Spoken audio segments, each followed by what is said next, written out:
SWAT in Another World. Chapter 11, First Quest.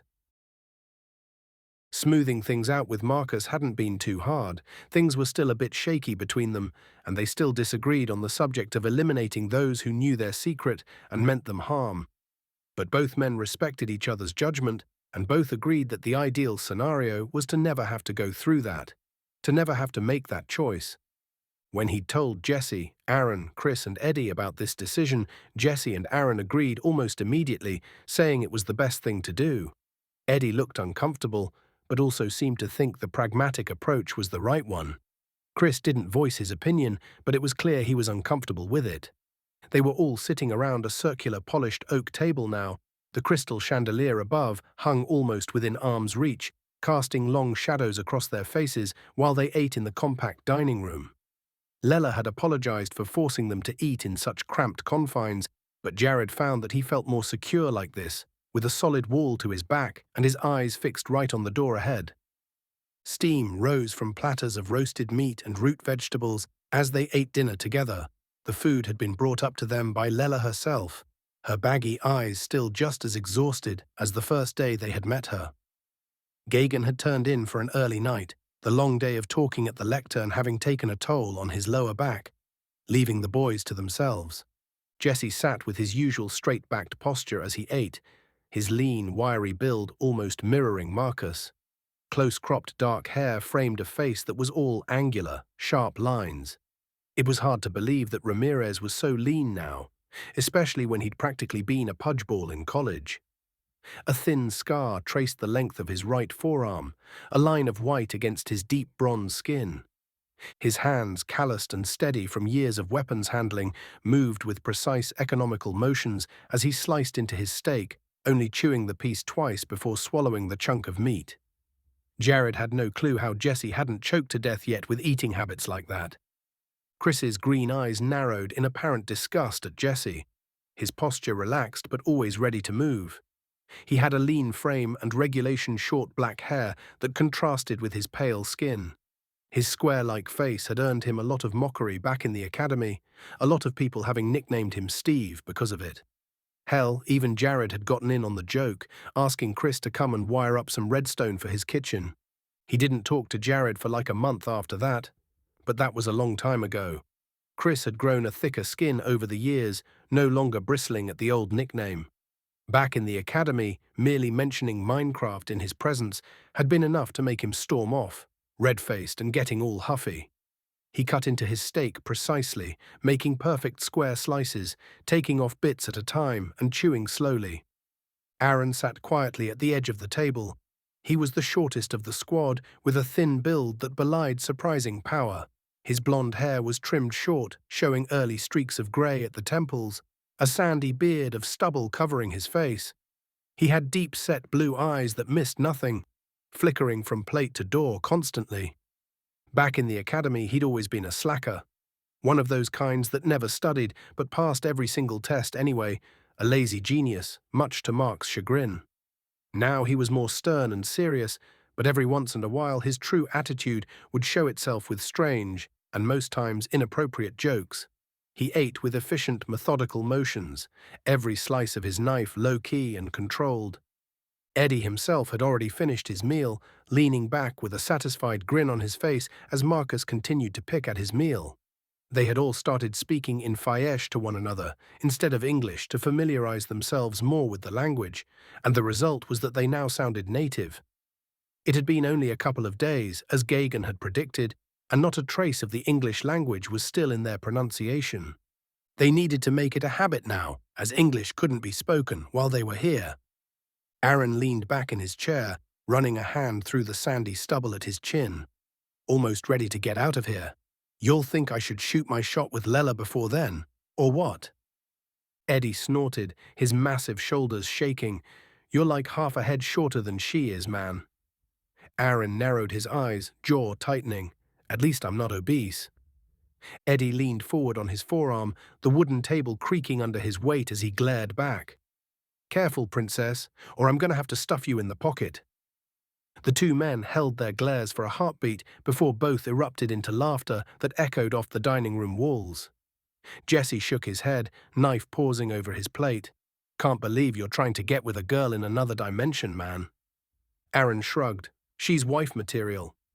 Jared snickered, causing Aaron to swivel toward him, brows raised. And what's so funny, Jer? Dude, you say that about every hot chick that talks to you, Jared said flatly. Aaron's lips curled into a smile. Well, I mean, it's true every time, isn't it? Chris's green eyes fixed on Aaron from across the table. Bro, do you remember Bailey? You said she was wife material, and that was after she tried to stab you. Aaron shrugged, his knife glinting as he gestured. I don't know. That's kind of hot. You're a crazy person. Eddie shook his head, fingers drumming against the polished oak. I dated a Hello Kitty girl once, and even she didn't try to kill me. You got problems. You're ugly too, by the way. Aaron scoffed. Coming from you. Your face looks like a cutting board, man. A really ugly cutting board. Yeah, well, your mum is a cutting board, Eddie snickered. Aaron gasped, pointing his fork across the table. I'm gonna tell her you said that. Eddie's eyes widened, his massive frame suddenly tensing. Hey man, it was just a joke. Don't be telling her that. It'll hurt her feelings. Maybe don't say stupid shit all the time, Jesse remarked, his angular face hardening without a hint of humor. All right, Jesse, Eddie glared back. I see you're getting started early on being a bitch today. It's evening, you moron, Jesse snapped. Jared shook his head, setting down his knife with a soft clink. Boys, come on, not right now. Jared didn't know why, but Eddie and Jesse just did not get along. In all the years he'd known them, they'd just been like oil and water, and he couldn't see any real reason for it. Neither of them would talk about why, but there was some personal history between them that he wasn't privy to. He was decently close to both men, but neither would say a thing about why they were at odds. The rare times when all the boys had free time, they would organize cookouts or go to a restaurant, but doing so meant excluding one or the other, because they would always end up arguing like this. They had never come to blows, thank God, but there was a clear underlying tension between them. If they didn't work so well together in operation, they wouldn't be on the same team, and they wanted to be with the other guys too. So they managed and usually tried to stay out of each other's bubbles, but recent events had forced them into closer proximity. Chris leaned back in his chair, a mischievous glint in his green eyes. You two should just kiss already, man, he snickered. Seriously. Eddie's broad finger shot across the table toward Chris, the calloused tip hovering inches from his face. If you ever say that again, he began, tone deadly serious despite the smile tugging at the corner of his mouth, I'll kiss you. Chris blinked twice. You're gonna do, huh? Eddie's lips curled into a predatory grin before his tongue slid slowly across them, leaving a wet sheen that caught the orange light. Chris visibly shuddered, shoulders tensing beneath his shirt. You heard me, boy, Eddie rumbled, leaning forward until his massive shoulders cast a shadow over his plate. I'm feeling romantical. Jared couldn't help himself and burst out laughing, the sound echoing off the wooden walls. The rest of the table joined in, even Jesse's usually stern face cracking into a reluctant smile. All save for Chris, who shook his head, ears reddening. You're gay, man. Nuh-uh, Eddie countered, thumping his fist on the table hard enough to make the cutlery jump. Jared wrote me a license the other day, saying that if I do anything gay, it automatically becomes straight by default. A license to kiss, if you will. Jared fixed him with a deadpan stare, voice dropping an octave. You clearly didn't read the small text on the back. Marcus glanced up from his barely touched meal, the first time he'd looked away from his plate all evening. Yeah, it read that if you want to kiss a man, it reverts you being gay, he said quietly. Jared felt a wave of relief wash over him at hearing Mark join the banter. The man still wouldn't make eye contact, his shoulders still rigid beneath his shirt, but it seemed he was warming up bit by bit. Eddie shook his head. Nuh-uh, 'cause if you read the smaller text under that small text, I added a clause that says that me wanting to kiss men makes it straight because... He trailed off, his confident expression faltering. Aaron straightened in his seat, adjusting an imaginary tie before addressing Jared with exaggerated formality. Your Honor, clearly the defendant is scrambling to make up false information to defend his innate desire to kiss men as being straight. I implore you to please dismiss this case and officially label Eddie as gay. Eddie's dark eyes locked onto Aaron. "You better be careful, Aaron, or I'll kiss you too," he threatened, puckering his lips before rising from his chair. Aaron scrambled out of his chair, nearly knocking it over as Eddie advanced. "Your Honor," Aaron cried, genuine panic flashing across his face. "Send out the bailiff." Jared shrugged, the corner of his mouth quirking up in a smirk. Bailiff machine broke. "It what?" Aaron questioned, dodging back from Eddie with exaggerated panic, his boots scuffing against the wooden floor. "Get this freak away from me."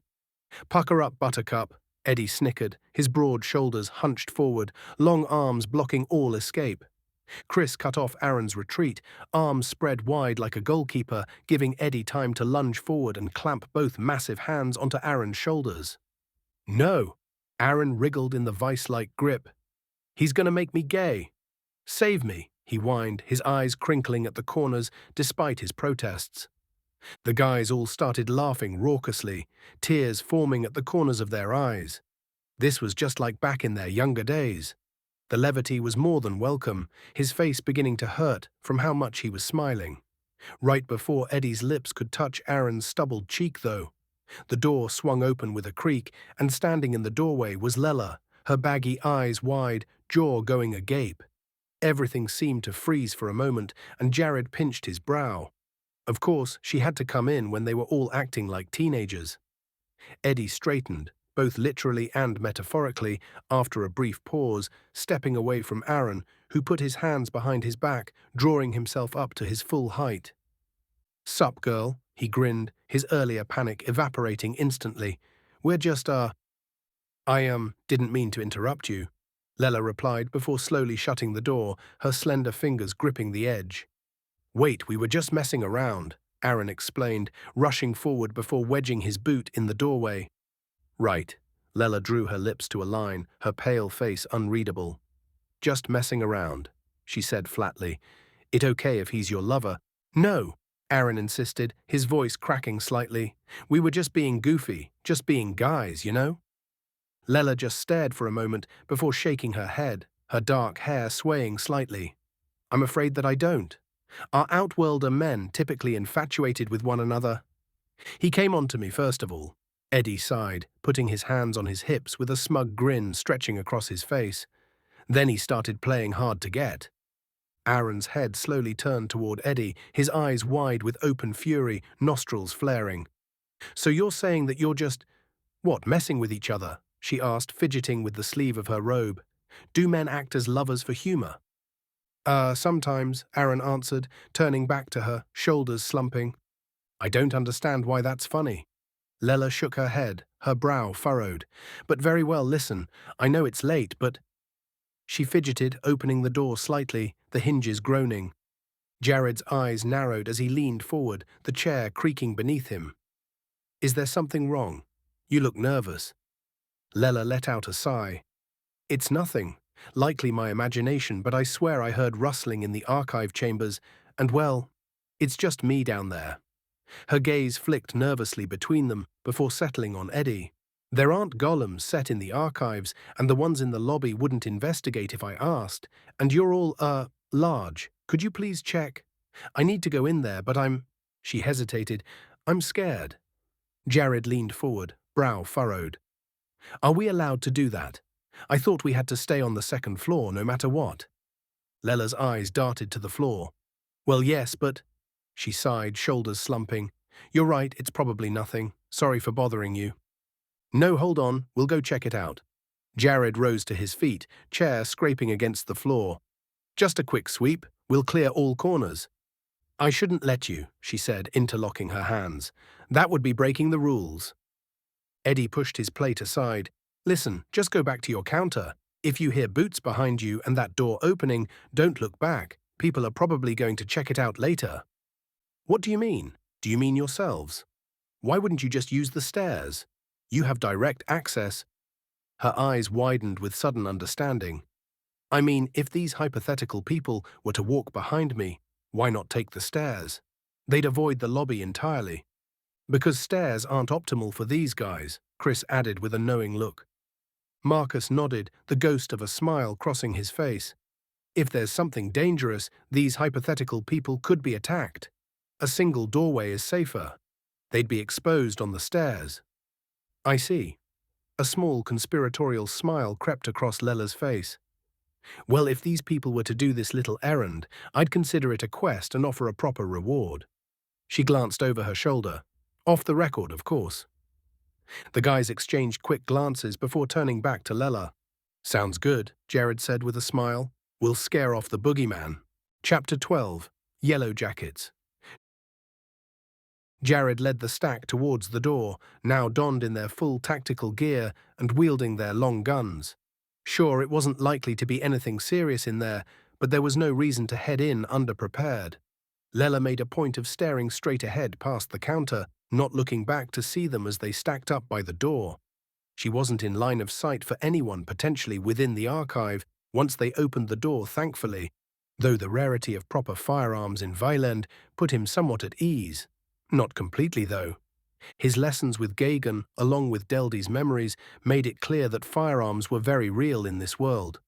Sure, he'd already learned that, but he hadn't known the specific details about thunderstaves. Perhaps there could be a way for them to make some more ammunition at some point. He shook his head. Now wasn't the time to be thinking about that. There was an op in progress. Eddie took up position just before the door, shield raised, Marcus on the left side and Chris on the right side. Chris wouldn't be using the ram today. They didn't want to damage the property, and it wasn't like it was locked anyway. It was surprisingly tense, arranging everyone like this again. They hadn't done an op in a while, and sure, this wasn't officially an operation, but there was something about donning tactical gear after days' downtime. The rifle felt heavier in his hands, his plate carrier was near suffocating, whereas before it had basically been a second skin. His helmet chafed, among other things. The guys seemed equally unsteady in their gear, shuffling where they hadn't before, adjusting their boots or other parts of their get-up. Had they really gone rusty just from a few days without a raid?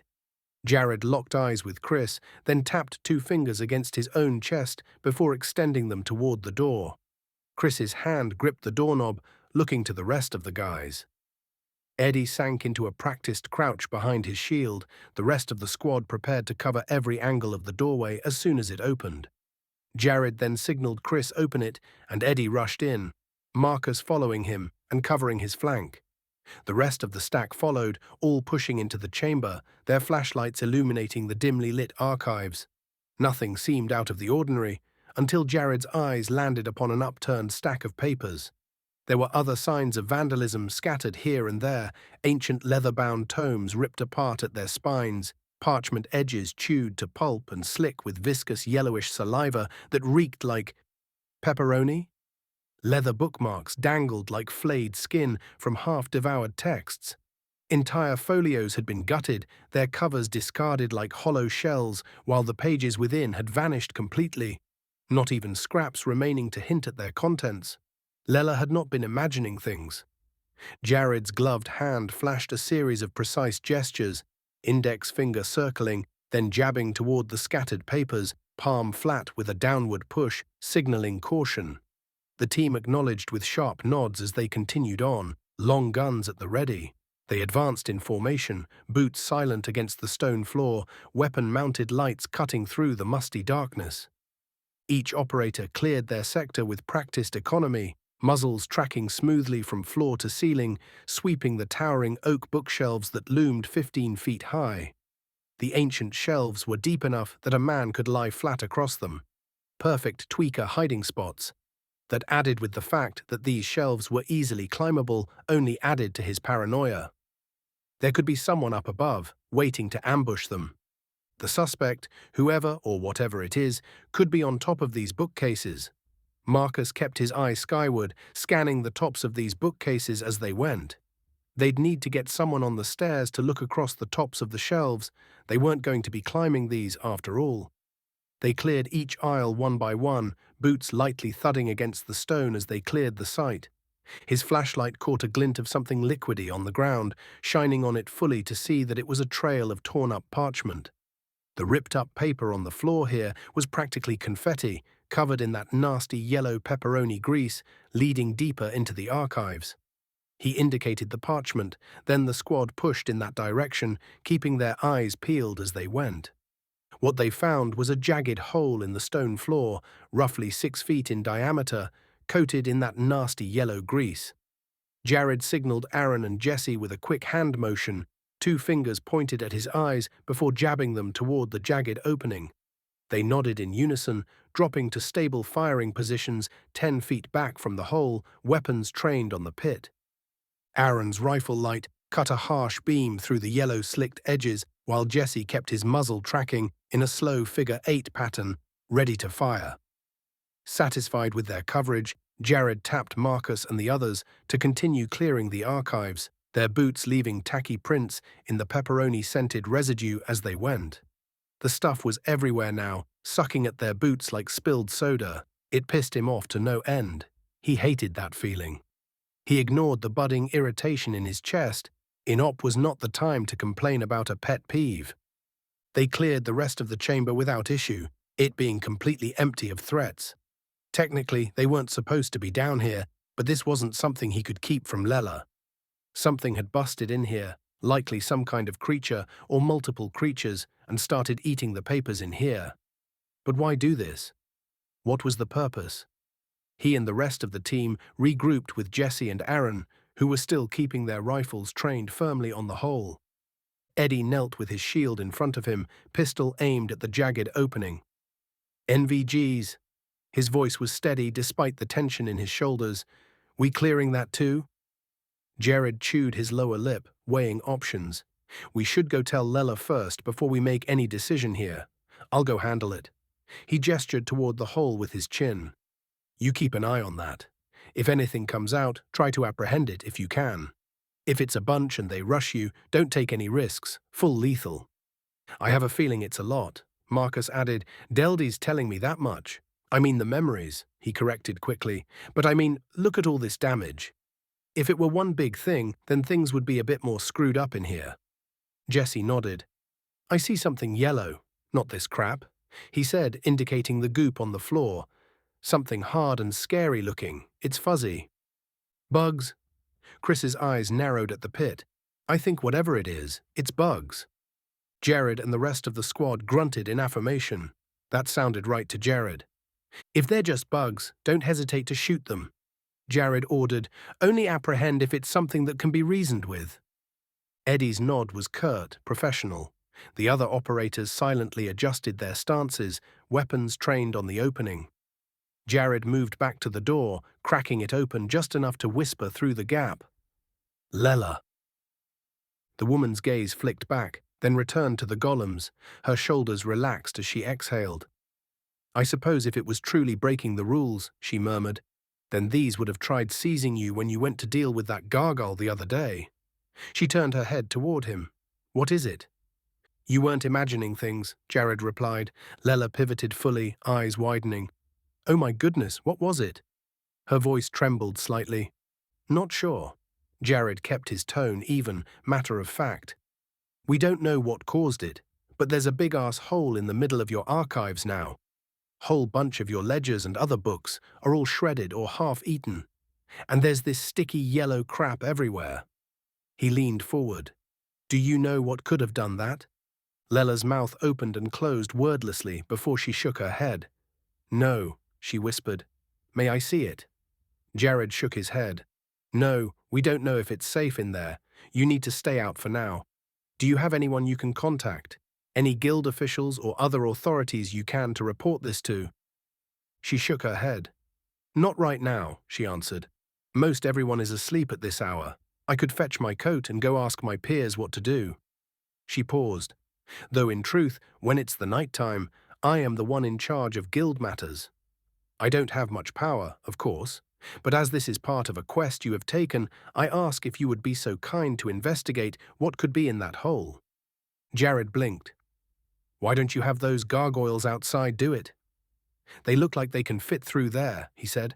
In fact, why don't you have any golems in the archives to begin with? It doesn't make any sense, he pointed out. Lela shrugged. Golems are complicated, she said. There aren't many like them in Viland. They're ancient, following the rules of their master, who made them eons ago. Once constructed and placed in a spot, once the golems enforce the rules of their master, they return to that spot. You cannot tell them to go anywhere, as they do not hear us. They merely observe us. Which is why there aren't any in the archives, she confirmed. A single golem is worth as much as a castle. Creating them is difficult. Placing them means choosing a spot for it to guard for all eternity. The archives, while important, weren't deemed special enough to warrant golem protection. Not until now, anyhow.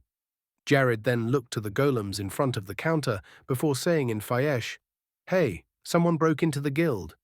He was sure that what Lela said was true, but it wouldn't hurt to test things out. He'd rather not have to go investigate that pit himself and put his guys in danger.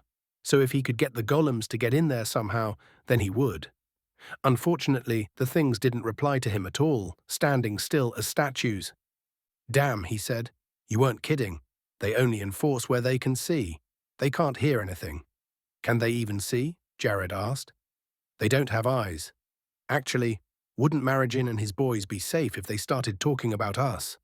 The golems wouldn't be able to hear them break those rules. The oath of secrecy they take involves the golems directly. It's a long, expensive process, taking several dozen lumina shards to accomplish, but when that's done, the golems can see and hear through their eyes at all times. We assigned them to the gargoyles. If they break their oath, they will be hunted down and mauled to death." She said with a shudder, "Marajin tried everything he could to get out of the oath, but worry not, he could not squirm his way out of it. He was curious as to how this binding oath stuff worked, but he needed to get back to his team." "Well, that's good," he nodded. "But I'm going to head back in with my boys. Please go contact your authorities and let them know what's going on here. We'll guard the pit until then." Lela nodded. "I'll go fetch the guards," she said. "But if you get the inclination to go and check it out, I will not stop you," she told him. He simply nodded before turning on his heel to face the open doorway. When a gunshot rang out like thunder, Jared didn't hesitate, ignoring Lela's scream of terror as he ran through the doorway, rifle at the ready. More gunshots followed, and as soon as he got back to where he left the squad, he saw why. It was the most horrible thing he had ever seen in his entire life. Tiny humanoids erupted from the pit, no taller than a child but with nightmare proportions. Chitinous black-yellow striped exoskeletons gleaming wetly in the team's flashlights. Each freak had 4 arms, each ending in sharp clawed fingers, and their bulbous compound eyes stared out from twitching wasp heads with mandibles that clicked and dripped with the same yellow grease staining the floor. The men did not hesitate. Gunfire erupted in a deafening cascade, muzzle flashes strobing the darkness as rounds punched through chitinous bodies with splintering cracks. Mandibles clicked as their bodies slid across the greasy floor, sliding along and tripping their fellows. Spent brass rained onto stone as thick putrid grey ichor painted the archive, the stench of burnt gunpowder mixing with the reek of insectoid viscera. First it was 10, then it was 20. A final 10 pouring out before, finally, the flow slowed to a trickle. The floor had become a grotesque tapestry of twitching limbs and shattered exoskeletons. Yellow-black carapaces split open to reveal glistening grey innards that steamed in the cool air. Mandibles clicked weakly as the dying creatures drowned in pools of their own viscous fluids. The nauseating, sickly sweet stench that rose from them made Jared curl up his nose. Deldy's memories flashed through Jared's mind like grainy combat footage. Yellow-black swarms stripping entire libraries bare, their mandibles shredding ancient scrolls and frustrating him, frustrating Deldy to the point of genocide. He remembered the crucial detail that made these horrors worse. They didn't just mindlessly consume paper, they were somewhat sapient. They were smart enough to want to dig their way through into the guild archives after all. These creatures, known as the Chudo, were about as smart as goblins. Normally, in the wilderness, they stripped bark from living trees with their razor mandibles, chewing the fibrous pulp into a paste that hardened into the distinctive honeycomb chambers of their underground nests. Intricate labyrinths that could span hundreds of feet beneath the forest floor. But they were known to have a soft spot for paper, finding it easier to chew and spit for their nests, which they usually built underground. Libraries and other such establishments despised them. These little wasp freaks had been tunneling under the guild for God knows how long, meaning that they had known the layout of the guild and where to find the archives. Such creatures were never allowed into cities like this. So one of these wasps knowing exactly where to dig into for the archives was preposterous. Not unless someone had told them. They weren't beings that couldn't be negotiated with. If they could find one alive, they might be able to question it and find out who told them where the archives were. His eyes widened. "Crossfire," Jared yelled at Jesse as he stepped a bit too close to Marcus's line of sight. The man corrected immediately, stepping back into place. "More of them are going to be coming, Jared," Aaron said, "and they're going to be coming soon. We have to find a way to block off that hole. We don't got enough rounds for all of them. There could be 100 more deeper in the tunnel." Eddie nodded. "That's what the memories are telling me." "Guys," Marcus began, "let's use the CS gas and flood the tunnel. Whatever these things are, I remember that they have sensitive eyes and smell." "Good idea, but we still need to block up the hole," Jared said. "We'll keep eyes on it. Eddie and Aaron, go find something to plug that hole, quick," he ordered. "Everyone masks." He added. They all donned the masks quickly before Eddie and Aaron immediately withdrew, talking to each other as they disappeared into the archives, looking for something to plug the hole. Another wasp had popped up, but then immediately shrank down again. This one seemed to be a bit smarter. They did need to get at least one alive to question it. Maybe they could catch that one. "Chris, less lethal," he ordered. Chris then nodded, letting his SMG hang slack on its sling before pulling up the long beanbag shotgun, aiming it straight at the hole. "We gotta take at least one alive," Jared explained. "They can be talked to, and we need to figure out how they knew where to dig." Chris nodded. "Copy that. I'll switch back to lethal if another horde comes through." "Here's what we're gonna do," Jared began, moving to a whisper. "Once the guys come back with whatever they're gonna use to block up that hole, we'll throw in the CS gas first. That'll flush out that little dude that's in there now, or it'll force him down deeper. I don't want us getting within line of sight of the hole itself. If we can capture one of these, great. If not, we'll leave it to the guards to deal with when they get here." The men agreed, nodding while keeping their guns trained on the entrance. Eventually, Eddie and Aaron returned, holding a wide, upturned circular table. It was perfect, big enough to sit flush against the hole to keep the gas in the tunnel. The only problem was they would need to get close to the tunnel in order to place it. But that's why they would throw the CS gas first. Jared indicated Marcus, who nodded before pulling out his own gas canister. He inched forward, bit by bit, pulling the pin before throwing the CS gas right down the hole. There was a loud pop, and then the sound of something sizzling for a second before a raucous coughing could be heard emanating from the tunnel. One Chudo scrambled up over the edge, hacking and spitting, chitinous fingers grabbing at its compound eyes as its mandibles clicked rapidly. Chris unloaded the beanbag, the shot hitting it square in the leg. The exoskeleton cracked as it made impact, and the thing let out a howl of agony as Eddie and Aaron rushed over to seal up the hole, CS gas already starting to rise up out of it. At the same time, Chris and Jared pounced on the wasp, wrenching its multiple arms behind its back before cuffing them securely, dragging it quickly away from the hole as it snapped at him with mandibles. Though its efforts were fruitless, Jared wondered if Deldy's memories could have been incorrect, because that thing did not seem capable of speech. It didn't have the parts for it. How do you make human speech with a mandible mouth? It didn't make any sense, yet the memories insisted that there was a way to communicate with them. But how? The circular table landed with a hollow thud against the tunnel entrance. Eddie planted his boot on its edge, leaning his body weight into it to keep the furniture in place. Eddie had the right idea. They needed to make sure that the wasps couldn't push the table out of the way.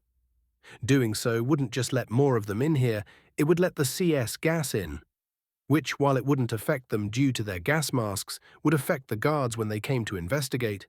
Work such as that was harder when your eyes were watering and snot was running down your nose.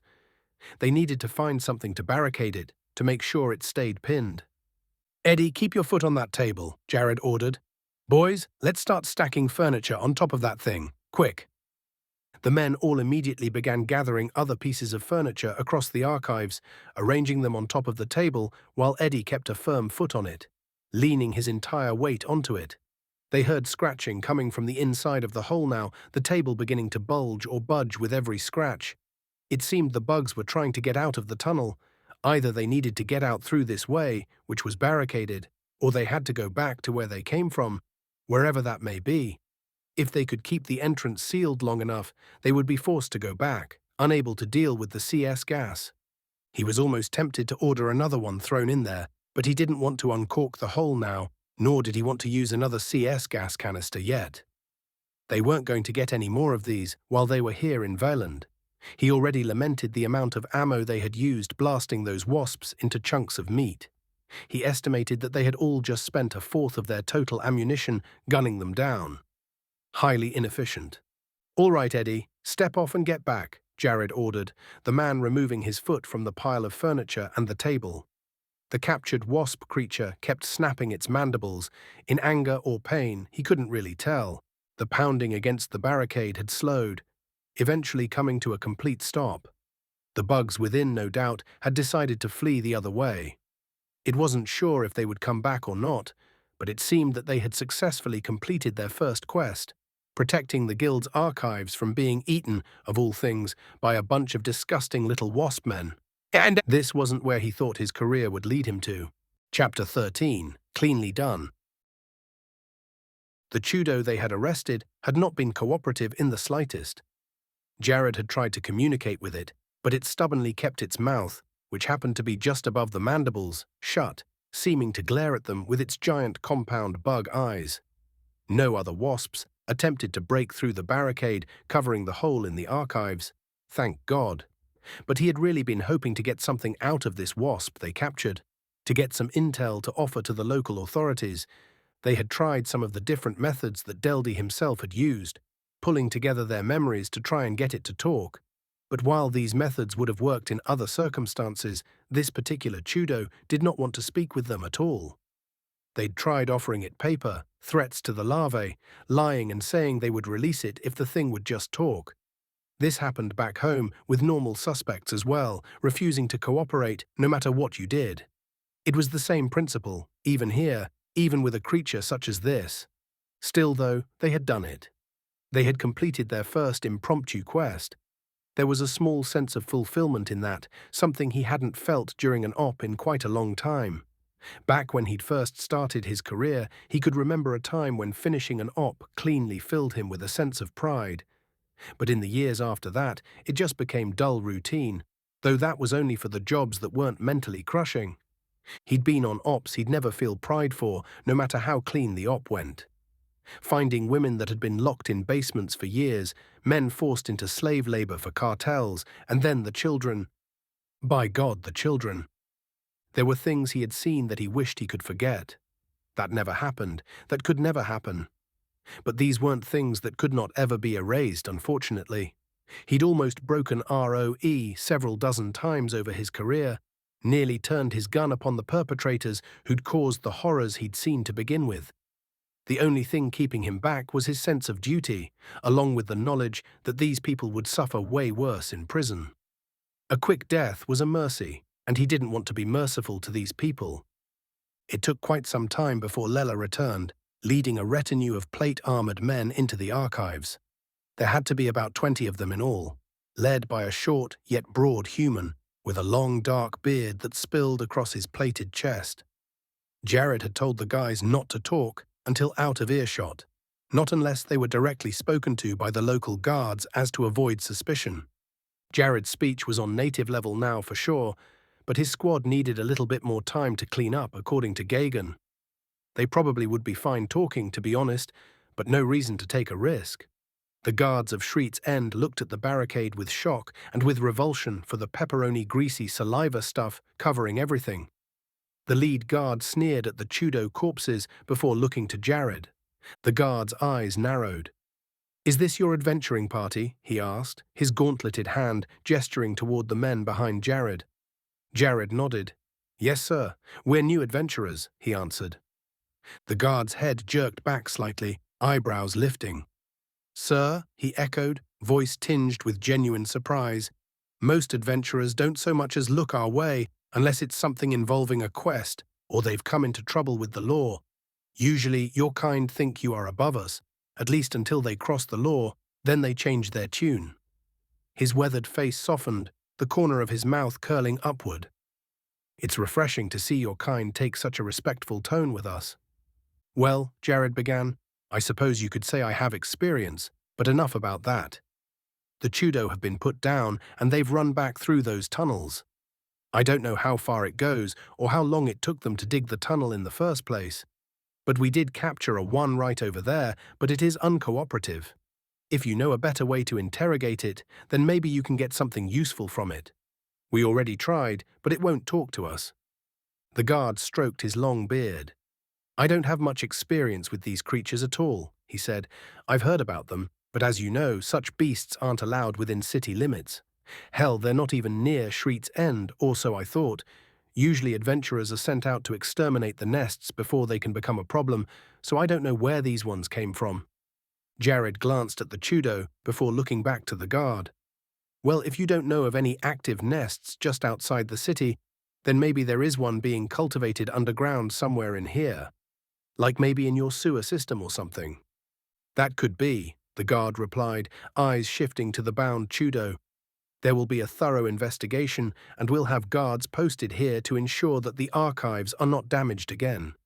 You did good work here. You're going to have a fine career in adventuring. Curious, he said after a moment. How did you get here so quickly, or were you let in? Jared blinked. Apparently Lela hadn't told the guards why they were in there yet. He had to think fast.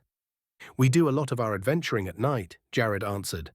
We came in to accept new quests, and Lela asked us to investigate a scary noise she heard in the back. So technically, first quest, though we didn't think that there would actually be anything like this in here, he admitted. You say that you do your adventuring at night, the guard asked, narrowing his eyes. But you said this was your first quest. A lot of our work was under the table before, Jared lied quickly. This was our first official quest. The guard simply nodded. Ah, yes, that makes sense. There's a lot of people that don't register with the guild and just work under the table, so to speak. It's technically illegal, but it's… well, suffice to say, no one really cares. I know I don't, and you did good work here. I do not intend to prosecute you for that. If you and your men are ready, you can go and report to that receptionist now and get yourselves your reward. Have a good day. My name is Gautar, by the way. Pleasure to make your acquaintance. Jared, he replied, grasping the man's hand firmly before giving a single solid shake. It's nice to meet you. Gautar smiled. Likewise, Jared. Keep your eyes out for any notices on the job board. There might be something that comes up soon in relation to this little incident. If your hunch is correct, then we might post a job to the board involving trekking into the sewers and finding this nest. It will likely be posted by the guard themselves, but the nobility may also post a quest. Though the gargoyles don't really involve themselves in matters such as this, I have a feeling that knowing that a Tudo nest could be inside the city might make them reconsider. They wouldn't want their precious books and scrolls to get eaten, I assume. Works for me. Jared nodded before looking to his men. All right, boys, we're relieved. His squad then stacked up behind Jared, the men falling into low ready before marching with him towards the exit, passing the dozens of guards as they went. The Fëanorans stared in open awe at their guns as they moved toward the exit, some speculating amongst themselves that they must be dwarf-made thunderstaves. Strangely, this didn't feel all too different from getting relieved by other standard officers. He felt a bit nervous, leaving these men to guard the whole, though, due to the fact that they were armed with only swords, crossbows, and halberds. Though the creatures themselves, besides their wasp-like appearance, hadn't appeared all too dangerous. They were child-sized after all. They couldn't have been more than 30 pounds each. They could have probably stomped them all to death, honestly, saved the ammo. But if those mandibles could chew through wood so easily, and potentially stone, then maybe it had been a better idea to keep them at a distance. It could be like little waspy piranhas for all he knew. They then passed back into the guild lobby, seeing Lela standing there, peering into the chamber. Her eyes locked with Jared's as he pushed up his ballistic goggles. Lela's eyes widened. Are you okay? Jared nodded. Yeah, we're okay. Just we weren't expecting to see a bunch of little wasp men in there. Wasn't exactly on my bingo card. Lela's head tilted slightly, brow furrowing. Bingo card? Never mind, Jared waved it off. All right, so the quest is complete. I know it was technically under the table, So do we want to keep it off the record? Lela straightened her posture, shoulders squaring. No, this is going on the record. If you fought of wasp men, then you can only be talking about a Chudo nest. You have no clue how much damage you prevented. This will be a part of your guild statistics and will be a huge jump for you in regards to receiving a higher rank from bronze, which is your current standing. You'll be duly rewarded. Lela's fingers drummed against the counter. Though I have nothing I can hand you right now, as I haven't done the proper paperwork for it yet. If you come back just before I leave in the morning, I'll probably have it ready for you, along with your bronze tags indicating your status. Jared's eyebrows rose. Sounds good to me. Surprised we haven't gotten our tags yet, if I'm honest. There was a small shortage of bronze. Lela exhaled heavily, shoulders slumping. But we recently got our order for new tags filled. All that needs done is for me to carve your names into the metal, then you'll be set. All right, sounds good. Jared pivoted toward his men. Boys, you ready to get some shut-eye? Eddie rubbed at his eyes beneath his goggles. I know I am. Freaking hate bugs, man. Aaron peeled his balaclava upward, revealing a cocky grin as he leaned against the counter. Hey, Lela, don't worry about those wasps. I took care of business in there. Trust me, baby, all good. Lela's eyes narrowed to slits. What did you just call me? Aaron's smile faltered, his weight shifting backward. It's kind of like a term of endearment. Calling someone baby. Eddie yanked his own balaclava up, revealing a broad smirk as he clapped Aaron's shoulder hard enough to make him stumble. That's right, baby. Aaron grumbled before he began walking away from the counter towards the staircase, clearly defeated. Poor guy. Lela did not seem interested in him at all, not in that way. But it was for the best. They couldn't be forming relationships like that. They needed to get home, and setting down stakes here in Valend would just make getting home even harder. Jared jerked his thumb toward the staircase. We're going to turn in for the night, all right, Lela? Don't hesitate to come back up if you need our help, though, okay? She tucked a strand of hair behind her ear, her smile tired but genuine. Sounds good to me. Thank you for your help. Now, if you'll excuse me, I have a mountain of paperwork I will need to get through to get this all sorted by morning. Her shoulders slumped as she flexed her fingers. Oh, by the overseer, my poor wrists. Jared winced sympathetically. He could understand the pain of paperwork. He motioned for his team to follow as Aaron trudged ahead, shoulders hunched. Aaron glanced back, his voice pitched dramatically high. Man, she ain't never gonna love me, huh? I'm just too handsome. It's a tragedy. Eddie's laugh rumbled from deep in his chest. You're the ugliest dude on the squad. Man, what are you talking about? Aaron spun around, walking backward. Is that coming from the fattest dude in the squad? Eddie's jaw tightened. If by obese you mean a beast, then yes. Also, I'll have you know ladies like my rugged looks. They don't like pretty boys like you. Pretty boy? Aaron's voice cracked. Marcus cleared his throat. Well, you did have that nasty ponytail at one time. It added to my charm, Aaron muttered as they reached the bottom of the stairs. Ladies loved it. Jared rolled his eyes. It made you look like a girl. Jer, you're just mad that you're too ugly and fat to pull one off. Aaron jabbed a finger in his direction before turning to Marcus. And Marcus, I curse you to receive a receding hairline in your near future. He bounded up the first few steps, taking them two at a time. Eddie's grin spread across his face. Oh, the princess is getting crabby. Aaron didn't miss a beat, shooting back over his shoulder. Oh, the fat ass is getting hungry, he said, pitching his voice higher. Jared smiled. They'd never had banter like this after an op before. They'd taken lives, but at the same time they weren't exactly guilty killings, more like pest control. There had been something satisfying about it. Whereas before, in Los Muertes, there had only been pressure, stress.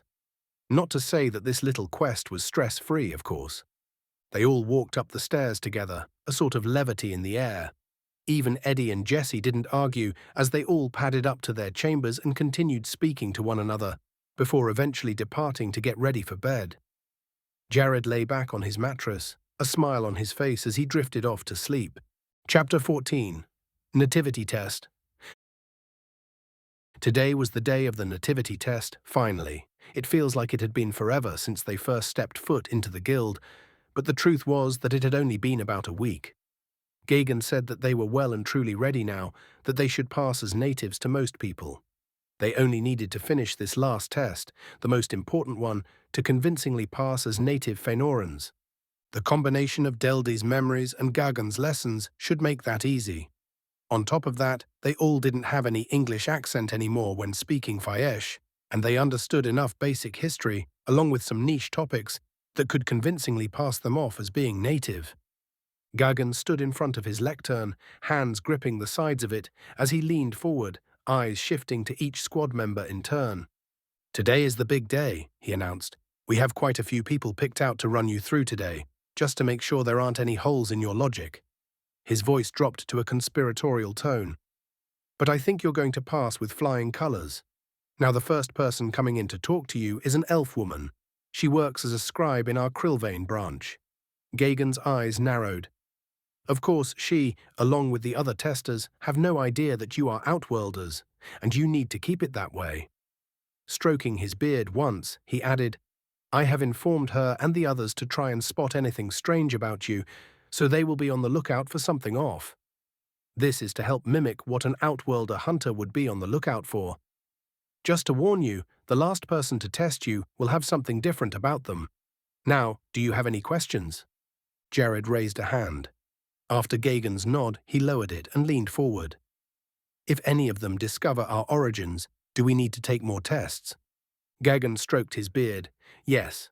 Any failure will extend your stay so we can continue to smooth out those rough edges.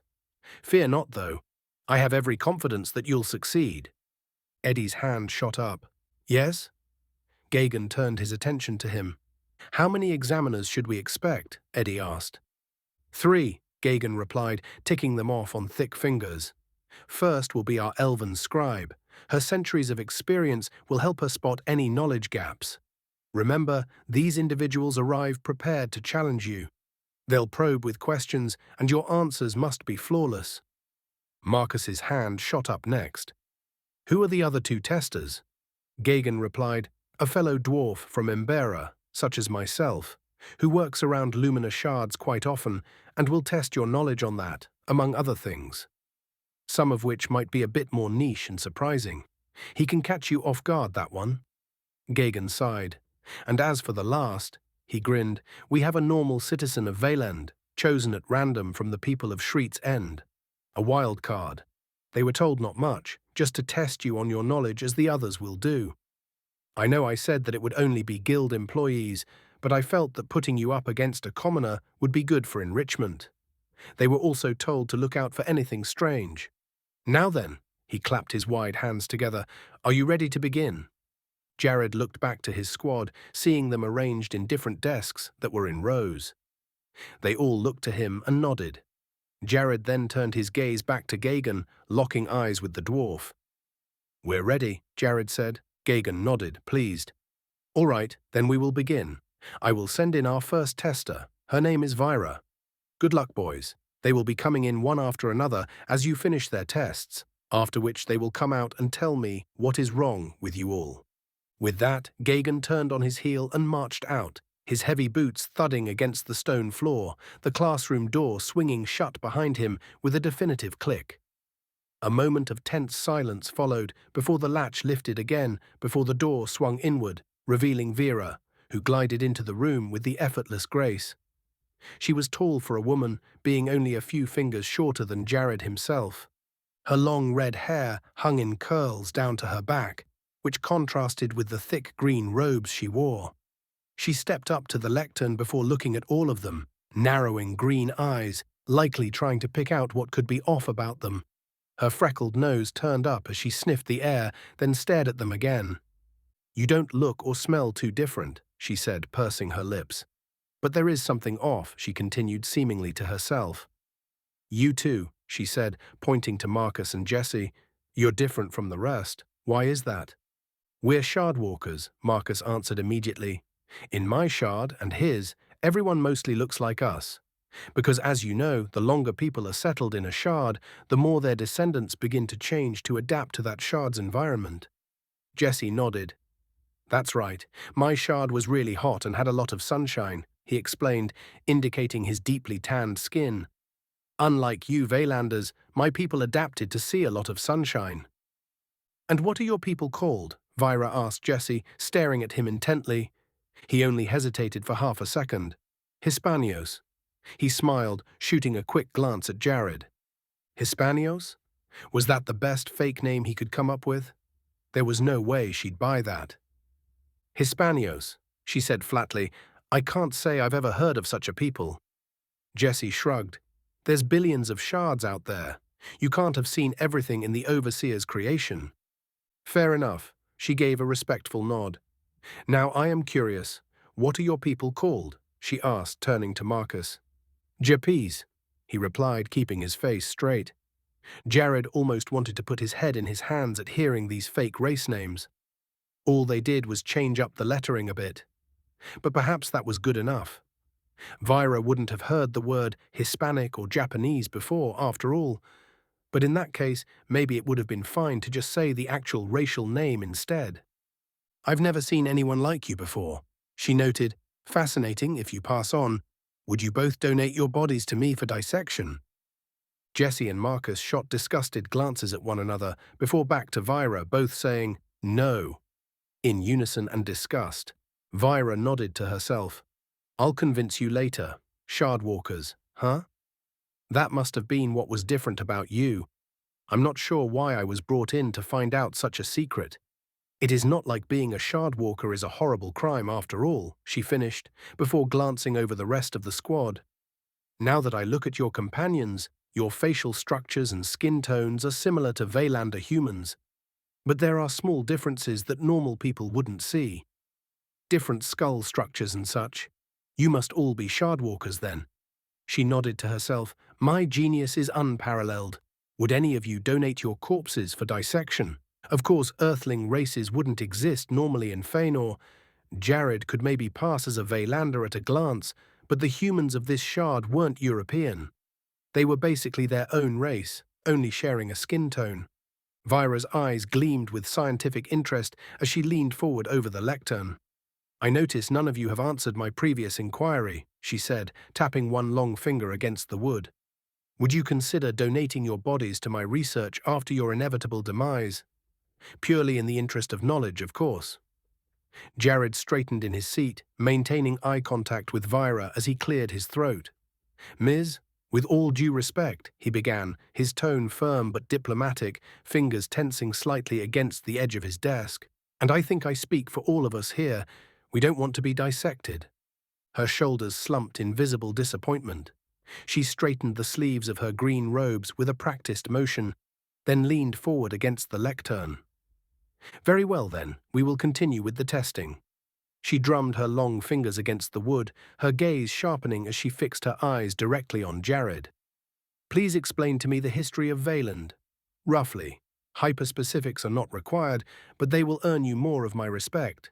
Jared nodded, his jaw tightening as Deldy's memories flooded through his mind alongside the knowledge from Gagan's meticulous lessons.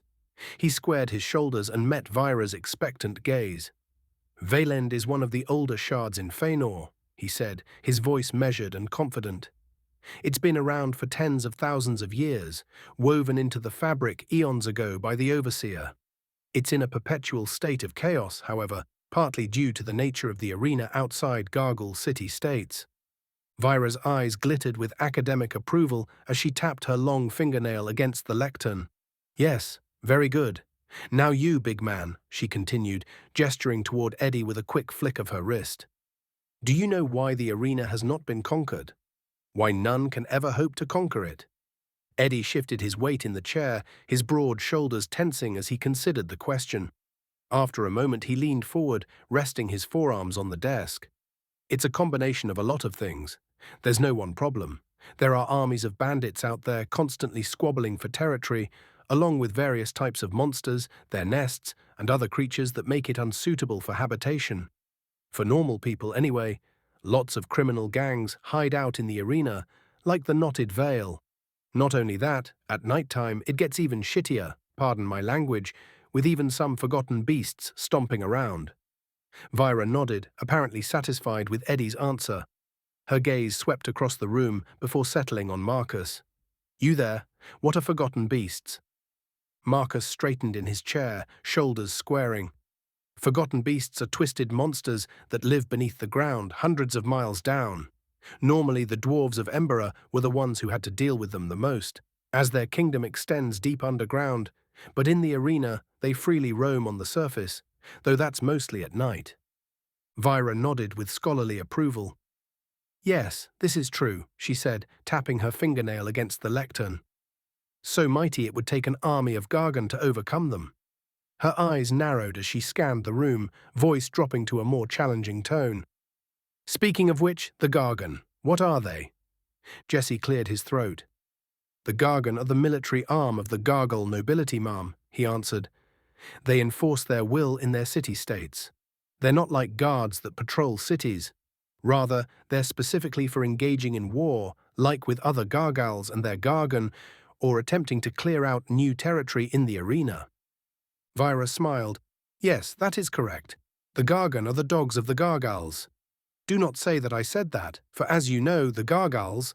She let the question hang, eyes going wide as she scanned the faces of everyone in the room. Chris leaned forward. The Gargals like abusing their power. 600 years ago, the original High King Gargal established their rule over central Violend, ruling over the people beneath them and calling them the flock. The flock, being their sheep, means the Gargals can do whatever they want to them. That's right, they see everybody as the flock, she nodded. But technically our kind, that being you and me and many of the citizens within Shriet's End, they don't technically classify as being part of the flock. Why is that? She asked, looking to Aaron directly. Aaron leaned back in his chair and gave her his best smile. The true flock are second-class citizens, humans that live like indentured servants on Gargal properties or on the edges of the arena to farm. They don't have any rights whatsoever and thus can't become adventurers, not unless granted their freedom by a Gargal lord themselves, which often never happens. Vyra nodded again, satisfied, her long fingers steepling beneath her pointed chin.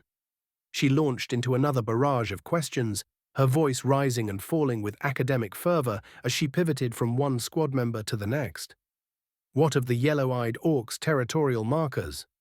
Describe the composition of Embera steel. Name 3 poisons extracted from arena flora. The relentless interrogation continued as sunlight crawled across the stone floor, their throats growing parched, shoulders stiffening against the hard-backed chairs. When an hour had passed, a cat-like smile spread across her face. Well, I don't see anything strange about you other than your nature as shardwalkers, so I assume that that is what old Gagan meant. Again, my genius is just unparalleled. I don't know why you wouldn't admit that, though, unless there's something else you're hiding. Jared pressed his lips into a thin line before shaking his head. Not at all, ma'am, he replied with practiced neutrality, the same tone he'd used during countless suspect interviews. We're just shardwalkers.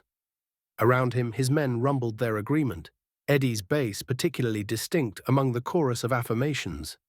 Very well, then. Good day. It was nice meeting you. If you were ever in Krillvine and need quests, I'm sure our branch will have something for you to do. Farewell, she said in a bubbly tone, walking towards the door before shutting it behind her. The door clicked shut, and 6 sets of shoulders slumped in unison. Eddie exhaled loudly, rubbing his neck. Oh my God, I thought that would never end. She was a certified yapper.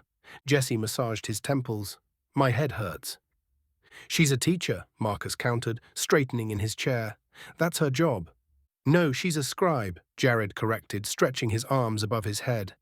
Chris snorted, leaning back until his chair creaked. They're supposed to write things down, aren't they? I don't know how you can write when all you do is talk.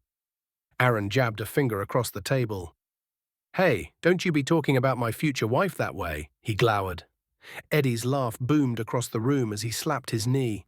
Future wife? Sure, little buddy. Maybe one day if she decides to settle on marrying a gnome. Before Aaron could retort, the door opened again, and in shuffled a squat dwarf, much like Gagan himself. Barely 4 feet tall, with shoulders nearly as wide as his height, he moved with the deliberate gait of someone accustomed to low tunnels. His hands were wide and calloused, scarred with countless tiny burns and nicks, and his white beard cascaded to his belt line in elaborate braids secured with iron clasps. His clothing stood out, white fabric as thick as canvas, studded with dull crystal lumina shards arranged in precise diamond patterns across his chest and sleeves. There was even a red crystal the size of a football nestled in his beard, secured by 3 interwoven braids that formed a cradle around it. "Good day," he greeted. "I am Falgus of Embera. I've been told there's something odd about you." He then started stroking his beard, looking at each of them in turn. "Tell me, are you Outworlders?" Jared's throat tightened as the dwarf's question hung in the air. "No, sir, we're just shardwalkers." He fought to keep his expression neutral as he met the dwarf's grey eyes. He didn't want to go through yet another week of testing. The thought of it filled him with frustration. Something wasn't adding up, though. What detail had given them away to Falgus so quickly? It didn't make sense. How could he just walk in and know? Falgus threw his head back and laughed, his beard swinging. "I know you're shardwalkers. Figured that out the moment I stepped in. I was just making a joke." He winked, stroking his elaborate braids. "An Outworlder wouldn't speak like you do. They don't even speak Fainor. I mean Faesh, whatever you want to call it." He waved a dismissive hand. "Look, language is not my forte. I am here to question you about Lumina shards, and I'm not going to take an hour to do so like some people." His eyes narrowed as he glowered at the door. "You there. What is a Lumina shard?" he asked, looking to Jared. Jared paused before replying. "A Lumina shard is a crystallized source of magic dug up from under the earth." "And why does this happen?" he asked, looking to Eddie. "It's theorized that the same magics that create tomes exist in a more chaotic state, and that every shard in Fainor is enwrapped by this same magical energy. These condense into Lumina shards that form underground where the earth and this source of magic meet," Eddie answered. Falgus nodded, his thick fingers stroking the elaborate braids of his beard. "Yes, very good. It is theorized that the Faelords, when they write those tomes, draw from this same magical source, the Overseer's power made manifest." He thumped his chest proudly. "That's what I believe, anyway. You'll hear plenty of other theories across Valand and the entirety of Fainor." The dwarf leaned forward, eyes brightening. "Lumina crystals exist in other shards too. But in Valand, they're endemic. Rare elsewhere, according to you shardwalkers, so rare that outsiders don't know the full extent their applications." His stubby fingers reached for the crimson gem nestled in his beard. "Take this red crystal. An ignition crystal. The fires of a forge exist within it." He unthreaded it from his braids with practiced movements. "I have it sitting idle now, but—" The crystal clattered onto the stone floor. Falgus grinned, revealing gold-capped teeth.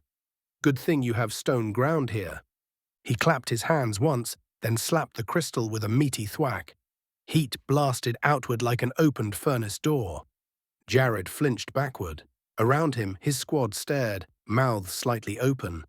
They'd learned about what the crystals could do, but seeing it, feeling the waves of heat pulsing from a simple stone, was something else entirely. Falgus grinned, apparently pleased with himself. "The uses varied, often depending on color, you see," he explained. "With these, you can pretty much do whatever it is you wish. Now, as for a test question instead of an explanation, is it possible to mix colors?"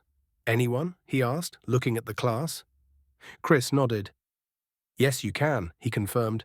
"If I were to take a blue crystal and press it to that red crystal, it would get absorbed." Falgus paused before wagging his finger. "Almost.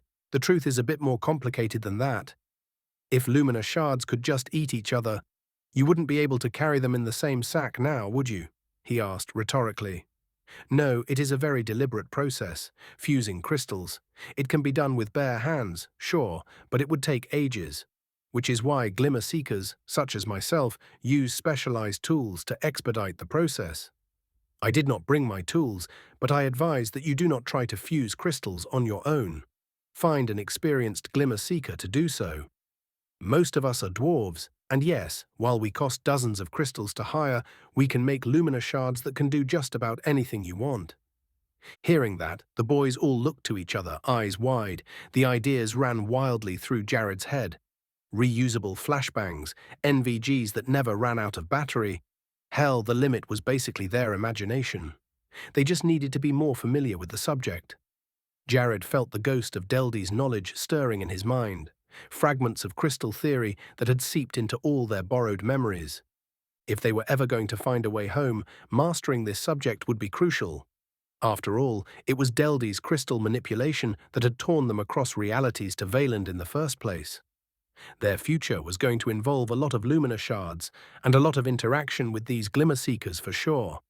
Falgus continued his lecture on Lumina crystals, his stubby fingers tracing diagrams in the air while his white beard bobbed with enthusiasm. Unlike Vyra's hour of history that had left them shifting in their seats with cramped muscles and dry throats, the dwarf's 10-minute crash course felt almost merciful. Practical information delivered with the efficiency of a craftsman who valued his time as preciously as his gems. The dwarf looked pleased with himself. "Okay, boys, it was nice interacting with you. You seem quite sharp for new people to our realm, being shardwalkers, of course. Do be careful about the gargoyles. They do not like shardwalkers. In fact, they don't particularly like anybody, now that I think about it." "Is it hard being under their rule?" Jared asked. Falgus just blinked. "Under their rule? Embera is independent," he laughed. "I would never serve a gargoyle." "Ha ha," he laughed as if the idea was ludicrous. "I would like to see them go and try and take over Embera. We would blast them to bits. Don't tell them I said that, though." He winked, putting a finger to his lips. "I must be going. I have at least 20 apprentices back in Embera to instruct. If you are ever there and wish to learn more, please do give me a visit. I'll give you a small discount. 0.1%, he said, eyebrows raising as if that were a huge amount. "Farewell." The dwarf gathered his crystal with practiced efficiency, tied it into his beard, nodded once to the squad, and strode from the room, his beard swinging with each determined step. Immediately after that, giving the boys no time to banter, came a tall, gangly version of Eddie. He had to be just as tall as Eddie, but like he was made out of sticks. He wore simple clothes made out of wool, and he looked tired. His long, scraggly beard wild and unkempt, his bald head burnt by the sun. He looked at the class, seeming uncertain. "I don't really know why I was told to come in here," he shrugged. "I think I have to give you all a test or something." Why is—" he continued. "Yeah, I don't know. I was just chosen randomly. They said, 'Oh, just come in and talk to these men and tell me if you saw something weird about them.'" "Not that you guys are weird," he quickly clarified. "You're not weird at all." I don't think." Jared straightened his posture. "What's your name?" he inquired, voice steady with practiced authority. "Oh, my name is Deanbrick," the man mumbled. Behind Jared, Jesse suppressed a snicker, disguising it as a throat-clearing cough. "Well, Deanbrick," Jared pressed on with diplomatic precision, "just ask us any question about anything, and then you can go. Let's keep it to one question, huh?" He offered a disarming smile. Deanbrick scratched his beard thoughtfully. "All right, what's your favorite tavern in town?" Jared hesitated, mentally rifling through Deldy's borrowed memories. "I like the Windy Wolf personally," he declared with false confidence. "The Windy Wolf?" Deanbrick exclaimed, eyes lighting up. "That's my favorite too." "Wait." His enthusiasm dimmed. "I never see you there. I'm a regular. I'm there every night." Jared's expression faltered momentarily. Shit, he'd been too confident. He'd forgotten this was a local. Was this what Gagan had been counting on? For Deanbrick to poke holes in a story? "Well, we're also new here in town," Eddie cut in smoothly, "and you asked us our favorite. We saw the outside of the Windy Wolf and thought, oh, this looks like a pretty good place. So decided it was our favorite." Eddie nodded, shoulders relaxing. "Yeah, that's right," Chris interjected, leaning forward. Deanbrick scratched his patchy beard, brow furrowing. "The Windy Wolf is a shithole," he muttered, eyes darting between them. "It's only my favorite because of how cheap it is." "Well, you see, we prefer rustic, more clandestine areas to gather," Marcus offered quickly, his voice taking on the measured tone he used during negotiations. "To gather?" Deanbrick challenged, running a calloused hand through his thinning hair. "You just said you were never in there before." Jesse exhaled sharply, jaw tightening. "Weren't you listening, man? We said that we like the aesthetic of the place. We're going to go in there eventually based off of that." His voice rose with each word. Geez, this freaking guy. Deanbrick recoiled, palms raised defensively. Oh, I'm sorry. I'm sorry. Jesse's expression softened, regret flashing across his face. No, I'm sorry. I shouldn't have snapped at you that way. Look, when we eventually do go in there, I'll buy you a drink. Sound good? Deanbrick's face brightened, revealing a smile with several gaps. Yeah, that sounds good. Well, I guess that was my one question, and I don't think there was anything weird about you, so I suppose I'll get going. Jared let out a sigh of relief as the man walked out of the room. He was certain they passed, but a nag of doubt ate at him. What if they hadn't performed well enough? What if they needed to take a dozen more tests again? The thought was unbearable. I ain't staying cooped up here forever. Eddie's fists tightened. I know we had to pass that thing, man. The other men grunted in affirmation, staring expectantly at the door while sitting in silence. A few minutes later, Gagan walked in, clapping his hands together. Congratulations, you've done it, he said happily. You've passed the test. I, of course, did not talk to the elf, as you know. My kind and theirs do not talk under any circumstances. But I had a third-party handle mediation between us, and they said that Vira said that you all did well. Congratulations. You are natives. Chapter 15. Bounty.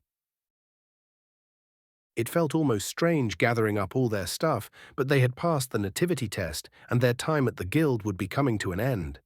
There was nothing more that needed to be done. Gagan had already left, having returned to Krillvane just an hour after they had passed their test. The dwarf mentioned that he would enjoy seeing them all again if they ever popped by the capital for a visit. Jared agreed that if they were in the neighborhood, they would take him up on that offer. He sat on the edge of his bed now, clad in his full tactical gear, wondering about where they should go next. They could try to head to Krillvane immediately.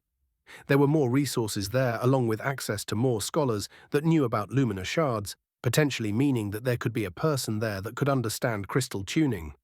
A trip to Embera, the dwarven capital, was tantalizing for the same reasons, but the idea of finding a way to replicate their ammo tempted him more in that direction.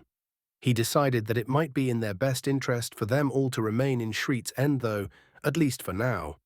Earn higher ranks, get some money, then head to Krillvine. The stash they'd stolen from Deldy's dungeon would be enough to set them up in Krillvane for months, true, but status was everything over there. If they marched up to Krillvane being bronze-ranked adventurers, they would only be above the flock in terms of rights. They needed to get up to at least where Burlo was, the silver rank, so that people wouldn't think they could trample all over his team. Truth was, he wouldn't let anyone trample over his team, not here or there. But if they were Krillvane, and they didn't let those above them treat them like trash, that could cause problems. His boys wouldn't stand for it either, he was sure. He could see Eddie or Jesse, any of them really, except for maybe Marcus, snapping at a gargle who spoke to them the wrong way. If they were silver-ranked adventurers, though, they'd have more of their own weight to throw around, and thus couldn't be bullied without the Gargals risking a duel with them. They had gotten lucky with Frisha. Normally, Gargals could just execute a bronze-ranked adventurer for crossing them, as their rank was of the peasantry. Silver ranks commanded respect, and were almost viewed as nobles by the populace. So technically, Burlo Armbig, that giant orc, had more social status than Frisha did. Among the Gargals, he was the lowest ranked. Even if he was a son of the High King, the sovereign of this nation, he was only the 20th son. And an outcast on top of that, despised by his siblings and even their servants. Frisha was a small fry, which is why he was stuck here in Shriet's End, taking his frustrations out on the citizens. That guy was going to be a problem. There had to be some way to deal with him that didn't involve outright murder. He shook his head. He was getting off track. It should be nighttime about now. Lela would be down in the lobby, and the boys would be all suited up and ready to go too. They were probably waiting for him just outside. He stood with a groan, popping his back before double-checking that he had all of his gear. Once he was certain that he had everything, Jared hefted his tactical vest, feeling the familiar weight of his gear settle against his chest. He paused at the threshold, casting one last glance at the four-poster bed with its down mattress and embroidered quilt. Luxuries he'd never expected to find in this medieval world. The polished wooden nightstand still held the crystal lamp that had illuminated so many of his late-night planning sessions. With a quiet sigh, he gripped the brass handle and slid the heavy oak door shut behind him, the soft click of the latch marking the end of his vacation. They had considered waiting until tomorrow morning to leave, but he and the guys were both antsy and ready to get out of here. Speaking of which, "Mornin', Princess?" he heard Eddie say. Jared turned around to see the big man, along with the rest of the squad, hanging out near the window overlooking the plaza, the very same window he'd been lowered out of to go rescue that girl from Frischer. Jared smiled. "You guys ready to get this thing going?" he asked. Jesse smirked and nodded. "Yeah, man, I want to get out of here. Maragin ain't gonna pepperball himself." "Hopefully we never see him again," Jared sighed. "I doubt it, though." Well, Aaron shrugged. "No point worrying about it now. Come on, let's go see my future wife." The guys all groaned and shook their heads at Aaron's words, but began moving through the halls toward the staircase, feeling lighter on their feet. Or at least Jared did. He was sure the squad felt the same way he did, a bit relieved to get out of the nest, so to speak. As they reached the bottom of the stairs and passed into the lobby, he saw Lella hunched over the far counter, dark circles shadowing her eyes as she rubbed her temples with ink-stained fingers, pausing only to stifle a yawn behind her palm. She perked up at seeing them, though, and excitedly waved them over. A pair of adventurers slumped at the corner tables had long since surrendered to exhaustion, their soft snores punctuating the quiet of the lobby. It seemed like if they couldn't get a place to stay for the night, they could just come in here and bum off of the tables. That wasn't Jared's business. He wasn't going to stop them. There were even a few guards posted near the door leading to the archives, with Lella herself positioned far down the counter, away from the entrance. For the best, really, wouldn't want a pack of Chudo running through and tearing her to pieces. He wondered how many guards were watching that hole. Was it still only covered by furniture, or had they found an alternative method of sealing it?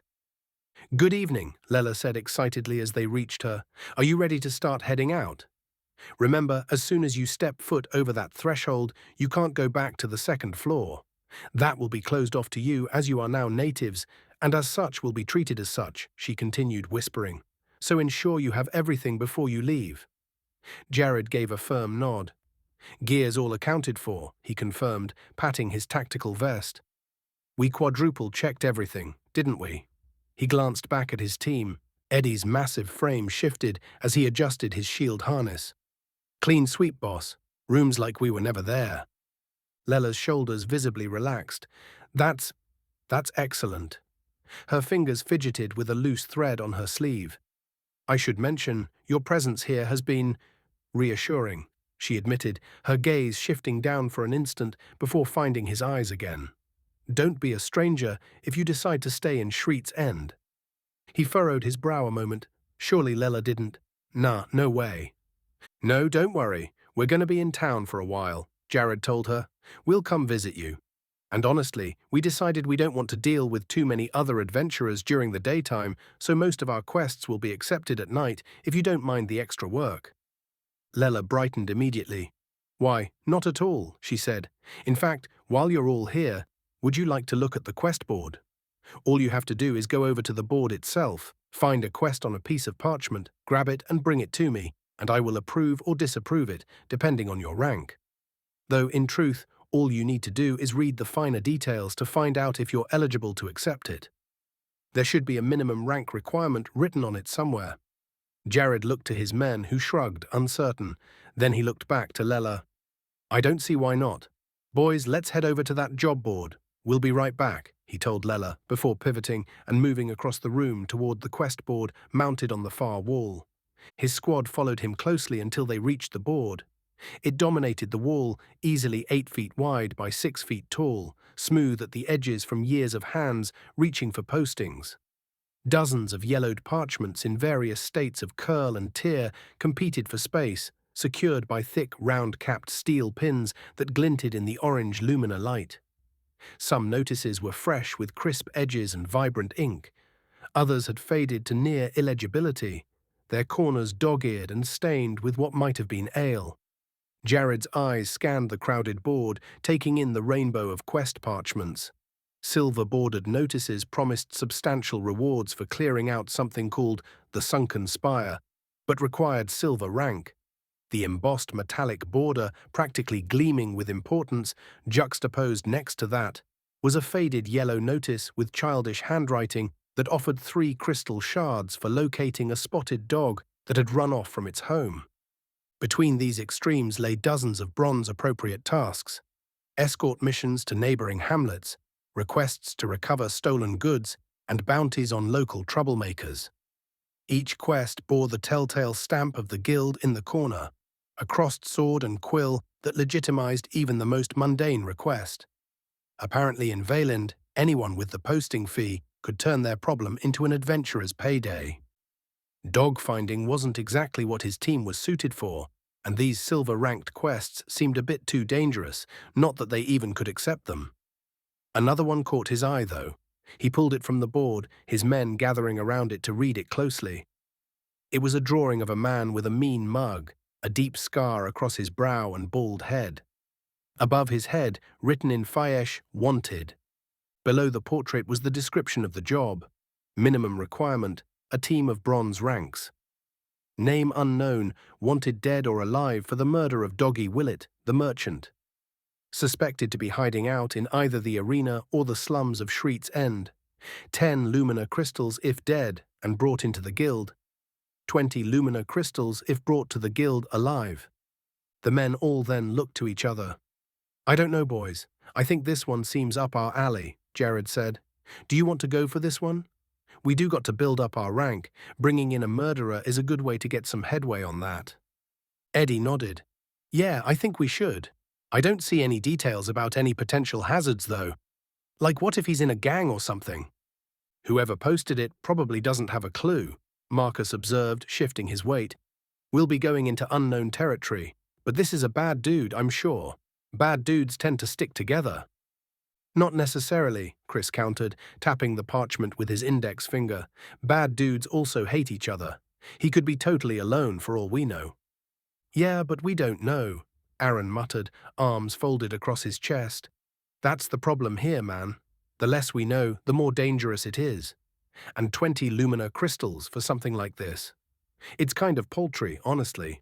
We got, 500 from Deldy's dungeon." "That was a unique circumstance, though," Jared reminded him, glancing at the other postings.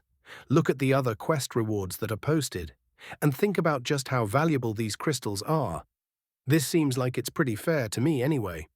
"Who posted the quest?" Jesse asked. Jared flipped the parchment over, the backside revealing cramped handwriting in faded brown ink that had bled through in spots. "Posted by the Willett family of Copper Street," it began, followed by a formal seal, 3 interlocking circles pressed into red wax.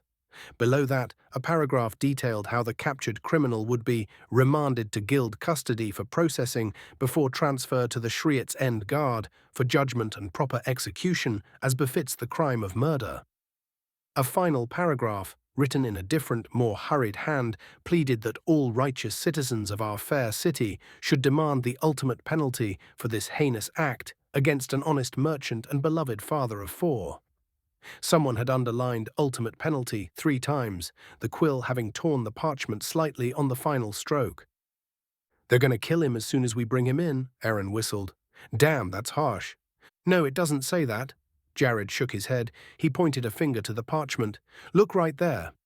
They definitely want him to be executed, but the guild is going to be turning him over to the guards, not the family themselves. It'll be up to Shreet's End if they want to execute this guy or not." Marcus nodded. "All right, well, let's try to bring him in alive, and hopefully he has a fair trial." "I don't know. If he looks anything like this drawing, I bet he did it." Jesse shrugged. "Enough with your physiognomy bullshit, man," Jared scoffed. Jesse shook his head. "You don't get it, man. It's never let me down. People look like what they are. It's not a primitive way of thinking. That's just how it is. And this guy's got the face of a killer." "Well, in any case, let's try and bring him in," Jared said, taking the paper before walking back over to the counter. "You guys want to try and get this done tonight?" "Tonight?" Aaron asked. "You want to go do this now? I ain't going out in the arena right now, man. It's nighttime." Jared shook his head. "No, Not the arena, but maybe looking around the slums a bit. Guys like this are more likely to be active at night, I'm guessing. Taverns will be full, alleys will have eyes, informants will be loose-lipped after a few drinks. He lowered his voice, leaning forward. We move quiet, keep our backs to walls, work the perimeter inward. Standard urban grid search, just medieval. All right, man, fine, but after that, let's take some time to find where we're sleeping. Aaron sighed. We can do both. Eddie nodded. Catch this guy, get some cash, find a good tavern.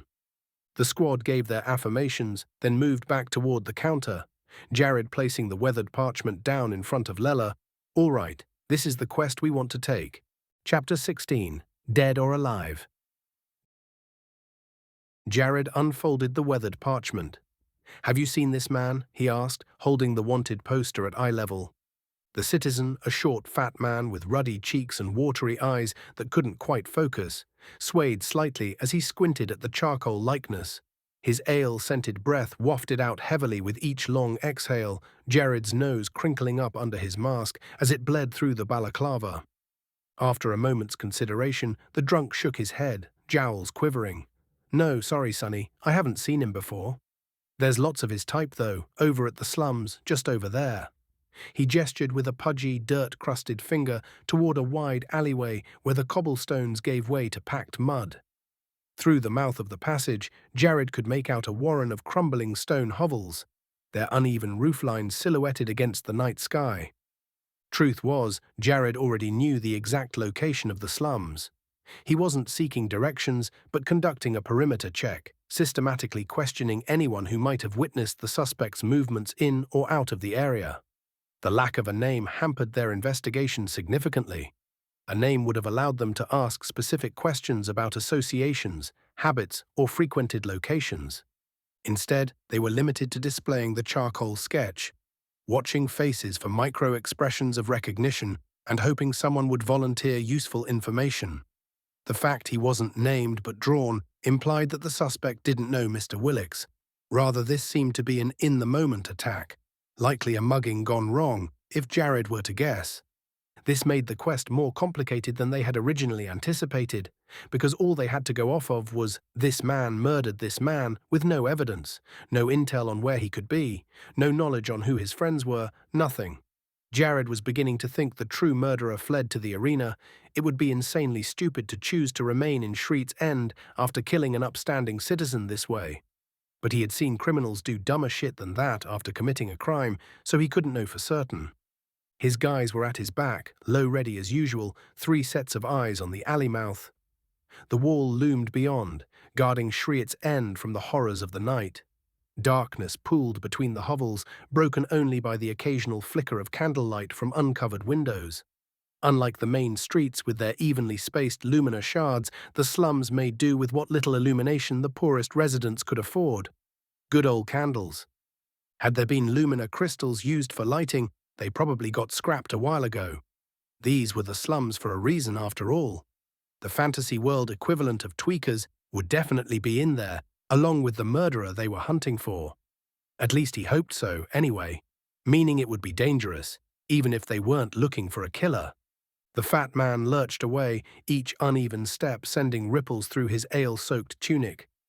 Don't go in there, he slurred over his shoulder, jabbing a finger toward the slums. They'll cut your purse, or your throat. His voice rose and fell in pitch as he staggered between patches of torchlight, his warnings dissolving into a string of mumbled superstitions about night folk and shadow dealers, until he vanished around the corner, leaving behind only the lingering smell of cheap booze. He folded the paper and put it in his pocket with a sigh. Jared folded the paper and tucked it into his pocket with a sigh. Everyone we've asked claims they haven't seen a thing. We're getting nowhere with this. Eddie looked down the alley. Only one play left, he said, nodding toward the slum entrance. We go in. Find our guy. Marcus shook his head. Ed, no warrant means no entry. We can't just breach every shack. Jesse's head snapped up. Wait. His eyes widened as realization struck. Guys, he continued, a grin spreading across his face. This is literally a dream come true. Jared squinted at Jesse. What are you talking about? We don't need a warrant. Jesse's eyes crinkled at the corners, his voice dropping to a conspiratorial whisper. Not here, not in this world. Jared's eyes widened as the realization hit him. Jesse was right. In Valand, adventurers operated under different rules than the city guard. There were no warrants needed for quests involving bounties. Jared sifted through Deldy's memories. Adventurers pursuing bounties operated with legal immunity, at least when it came to slum districts, where city guards rarely ventured. It was a bit more complicated in proper society. Bounty hunting required more subtle methods at that point. Some guy living in the slums having just killed someone, though. They were basically dead to rights. Hell, the bounty even said that they could kill him. There'd be less of a reward, sure, but if it were illegal to post such demands on an adventurer's board, then the guild never would have posted it. This meant that the guards had basically already marked this guy for death if they wanted him. Sure, the Willett family had been the one to post the bounty, but the dead or alive stamp on the bounty required official sanction. Only the city guard could authorize lethal force against a citizen of Shreet's End, which meant they'd approved this contract before it ever reached the guild's job board. The law was on their side. They could kick down this suspect's door without a warrant. They just needed to be sure which of these hovels was the right one. Jesse then gave a deep-throated evil laugh as he stared down the alley. "What do you say, boss? Ready to go hunting?" "You seem way too enthusiastic for this, Jesse," Jared noted with a frown. He did have to admit internally, though, the idea of not having to deal with any red tape was oddly freeing in a way. He understood that tape was there for a reason, but there was more flexibility in how they could operate now. "Let's just check out every place," Jesse continued. "No one's going to be able to stop us." Jared sneered. "That doesn't mean that we should terrorize people for no reason." "Yeah, you freak," Eddie huffed. "I didn't say terrorize," Jesse snapped. "But how else are we going to find this guy without questioning? Hell, even if we do question people, they're likely to say they didn't see nothing. We know how witnesses in places like this operate. Snitches get stitches. I guarantee it ain't no different here. I say we go building by building. If we can't get cleaner results first, we got to get a higher rank quicker, right? Let's not leave this joint empty-handed. Hell, maybe we should stop back at the guild, see if there's any more bounties for the losers in here. Might as well do a clean sweep." Marcus shook his head. "Jared, if we go breaking into every house in the slums, we're going to cause more problems for ourselves later down the line, especially if we're going to be staying in Shreet's End," he pointed out. "We need to make as few enemies as possible. We got to narrow down which house our suspect is in first. Let's not just break into every single place at random. That's a shitty idea." "What the hell, Mark?" Jesse asked, offended. "It is the shittiest idea you've ever had, and I will be removing your balls after the mission is done. Shame on you." Aaron shook his head. "Sorry, Jess, got to agree with them on this one." He shrugged. "It is a bad idea, and we would cause problems for ourselves doing it that way. We'll focus on this one suspect for now, all right?" Jesse grumbled, but didn't argue the point further. Jared scanned the darkened alley, then checked his team. "Standing here gets us nowhere. Our target might not even be in the slums anymore, could be in the arena already, which means he's either dead or in another city. Either way, he won't be coming back if that's the case." He squared his shoulders. "Door-to-door questioning first, lethal force only if your life depends on it." His voice dropped, taking on the practiced cadence of a pre-mission brief. "Once we locate the residence, we establish perimeter control. If he refuses surrender, we breach. Questions?" The squad's silence answered him. Jared nodded once, sharp. "Let's move out."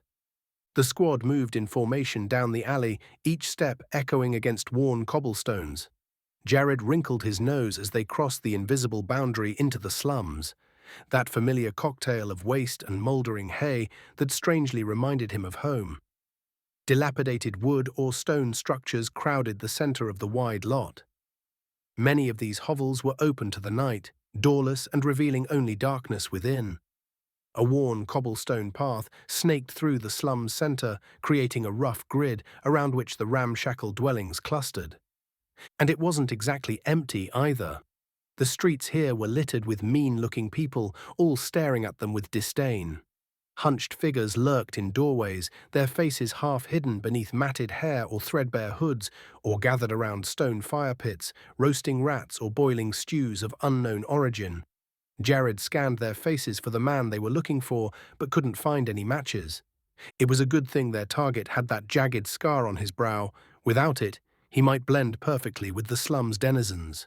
Most shared the same weathered skin, same granite features chiseled by hardship, same wide eyes, but none bore that particular scar. "Eyes open," Jared ordered. "Moving to question, cover my back." "Copy that," Eddie said, falling in behind Jared. A few steps in, nearby clusters of slum dwellers started showing teeth and whispering. Jared clocked 6 men and 3 women watching from across the street. The men had arms like rope and bad dental work. The women wore tattered shawls, one cradling a crying child. All of them sized up the squad, a few hands drifting below cloak lines in a practiced way that said armed. Jared didn't miss the glint of a broken bottle in another's clenched fist, eyes warning him to stay away. One group quieted as Jared approached, rifle at low ready. "Excuse me," he began, reaching for the paper before producing it. "I'm looking for this man right here," he said, tapping the paper. "Have you seen him around?" The nearest, a large man with red hair and a pockmarked face, shifted his weight and scoffed. His calloused fingers drummed against a stained leather belt as he sized up Jared's tactical gear. "I don't gotta talk to you," he said, spitting a glob of something dark near Jared's boot. "Who even are you anyway? You ain't the guards." "No, we're not the guards," Jared confirmed, keeping his voice level while scanning the man's posture for signs of concealed weapons. "We're bronze-rank adventurers. There's a quest out for this man right here, and we seek to fulfill it." The red-haired man's jaw tightened as he shook his head, revealing a glimpse of blackened teeth. "I don't gotta talk to you." He crossed his arms, turning away slightly. "You already said that," Jared said, voice flat with practiced restraint. "Now quit wasting my time. If you aren't going to talk to us, then don't talk to us." The red-haired man blinked, eyes widening beneath bushy brows, apparently taken aback by the dismissal. "I don't gotta talk to you," he yelled again, spittle flying from his lips, voice rising to carry across the slum. Jared turned away, boots scraping against the gritty cobblestones as he scanned for someone more cooperative. "Hey, didn't you hear me?" the redhead called again, voice cracking slightly. "I said I ain't gotta talk to you." Jared shook his head, baffled. What the hell was that guy's problem? What a moron. A wet, phlegmy voice then called from Jared's left. "Hey, friend." Jared pivoted toward a listing shack where rotted wood planks had been assembled into the worst shit shack Jared had ever seen. A scraggly bearded man with skin like tanned leather leaned against the warped doorframe, beckoning with yellowed, twisted fingers. His eyes, one milky with cataracts, one unnervingly sharp, tracked Jared's movements. "Let me see that picture. Maybe I saw him." He laughed, a sound like dice rattling in a tin cup. Jared hesitated, then flashed the hand signals they'd practiced. 2 fingers circling for perimeter awareness, palm flat for distance control. The squad shifted imperceptibly, covering all angles. He approached the hovel, nose wrinkling at the scent of what he could only describe as fermented BO. The man's gap-toothed smile revealed blackened gums as he extended a trembling hand. "Can I see the picture?" Jared unfolded the parchment. "This is him right here," he said, tapping the sketch. The scraggly man squinted at the parchment, his milky eye catching the light as he leaned forward, gently taking the paper before looking it over. His mouth twitched before splitting into a knowing grin. "Oh, him." His voice rasped like sandpaper as he handed back the parchment. "I know that bastard. Got a name too, which ain't on your fancy paper there." He tapped a yellowed fingernail against the sketch. Changed his whole look since this drawing. After he gutted that fat merchant. Will it, weren't it? He asked before letting out a wet cough. Nobody'd recognize him now with what he's done to his face, but he's here in the slums all right. He glanced sideways, lowering his voice to a whisper that smelled of rotted teeth. "I can point you right to his door, but information like that..." He rubbed his thumb and forefinger together. "Not free." Jared's eyes narrowed. "How much?" The man's grin widened, revealing dark gaps where his molars should have been. 10 Lumina crystals ought to cover it. 10? Jared scoffed. That's the entire quest reward. The informant shrugged bony shoulders beneath his filthy tunic. That's only if you bring him in dead, ain't it? His good eye gleamed. Take him alive and you'll still turn a profit. Jared shook his head, noticing the shadows shifting as slum dwellers edged closer, their hungry gazes fixed on the squad's gear. 5 crystals. That's all we have on us, he lied, voice firm. Better they think the squad was nearly broke than walking treasure chests.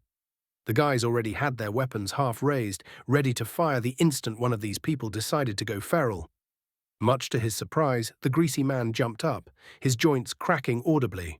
Deal, hand them over quickly, he said, proffering a hand with blackened fingernails and rope-like tendons, eyes darting to the other slum denizens. They were beginning to slowly inch towards the squad now, a tightening noose of unwashed bodies. Disperse, or you will be fired upon, Eddie threatened, raising his pepper ball pistol as he and the other men fully leveled their guns. The force of Eddie's shout sent them scattering back like startled cats. Their bravado melted instantly. One man tripped over his own feet, catching himself on a rotting wooden post with a curse. Another's hand froze halfway to the knife at his belt. Drop the knife, Jesse shouted, the man letting out a yelp before dropping it to the cobbles. I'm sorry, he whimpered, taking a few steps back. These slum criminals might have been big fish in this little pond, but not one of them was stupid enough to challenge a squad of adventurers with raised thunder staves, as they would know them.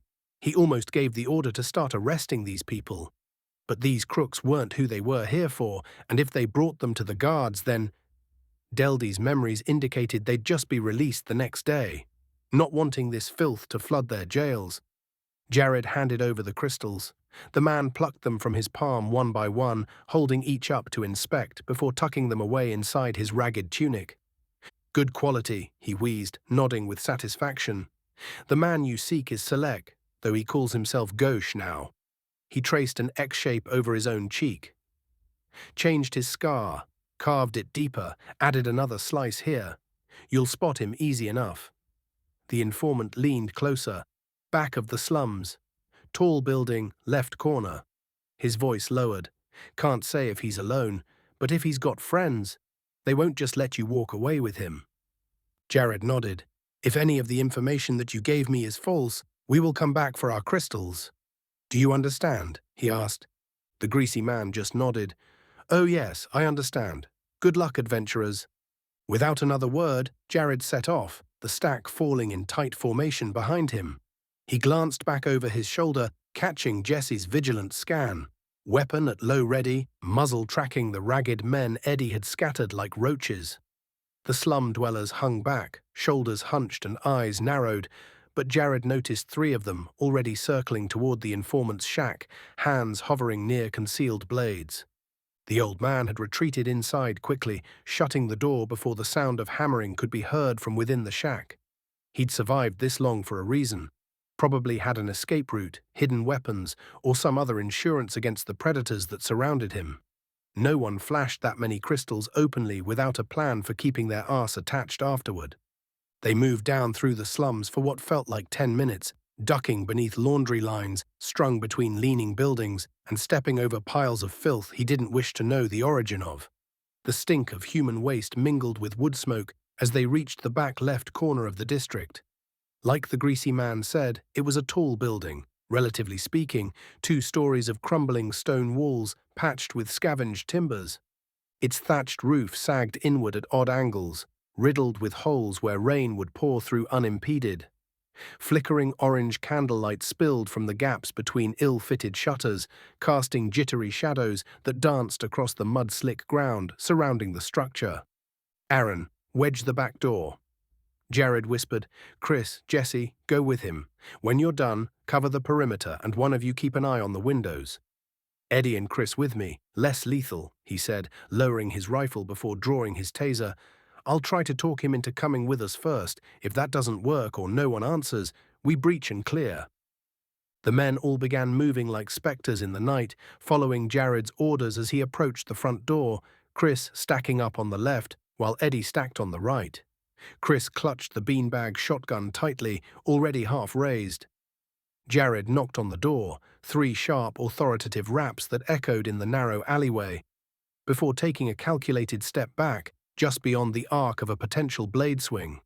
The weathered door creaked open a handspan, revealing a single bloodshot blue eye, its pupil constricting inly as it fixed on Jared. "Who the hell are you?" the man asked, sounding irritated. "Coming to my home in the dead of night, I should gut you for that." "Are you Gauche?" Jared asked, deliberately not using the suspect's old name. "Gauche?" he asked. "What do you want with him?" "I have a business proposal." Jared lied. "Have a good way to make a lot of lumina crystals, but I need some ruthless guys willing to get their hands dirty." "Ain't no gauche lives here. I think you'd be best clearing off, mate, or there'll be trouble." Jared paused before replying. "What if I want trouble?"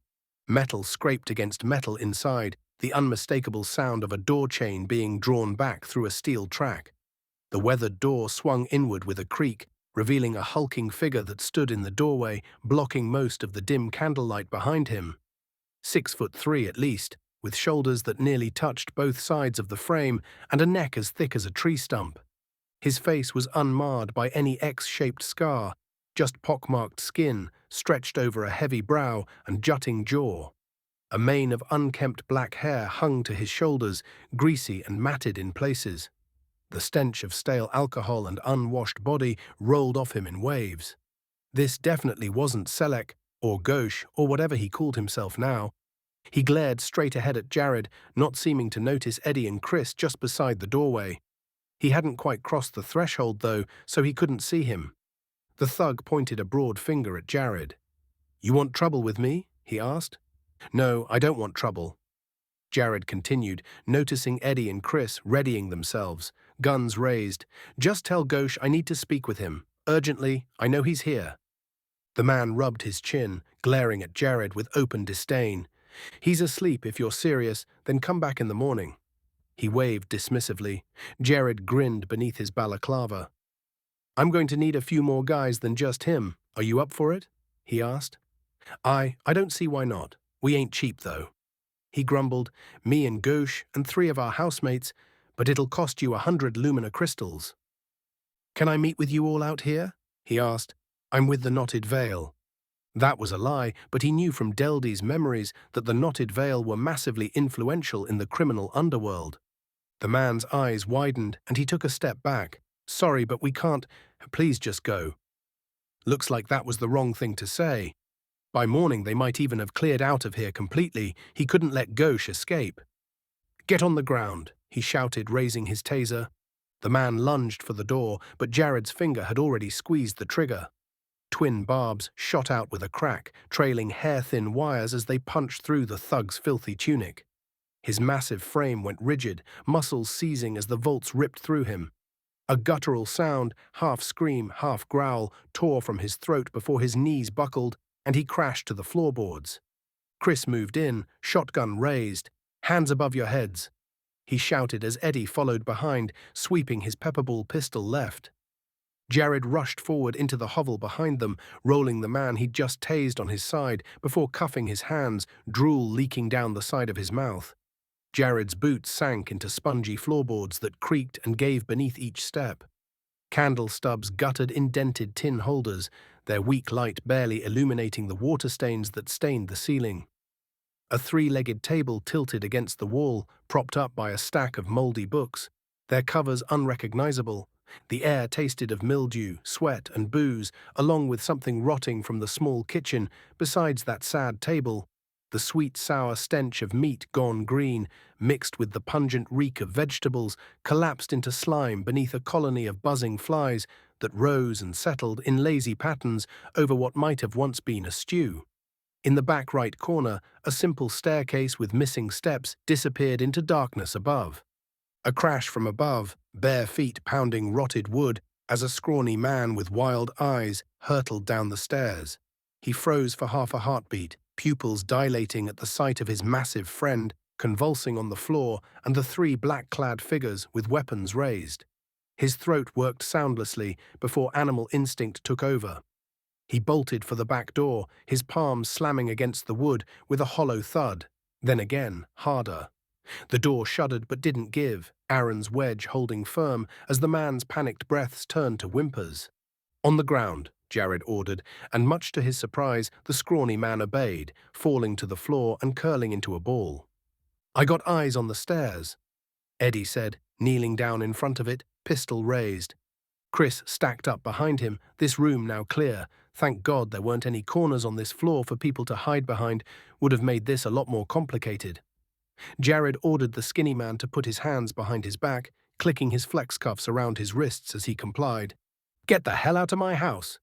A man's voice boomed from the top of the stairs. "Who the hell do you think you are?"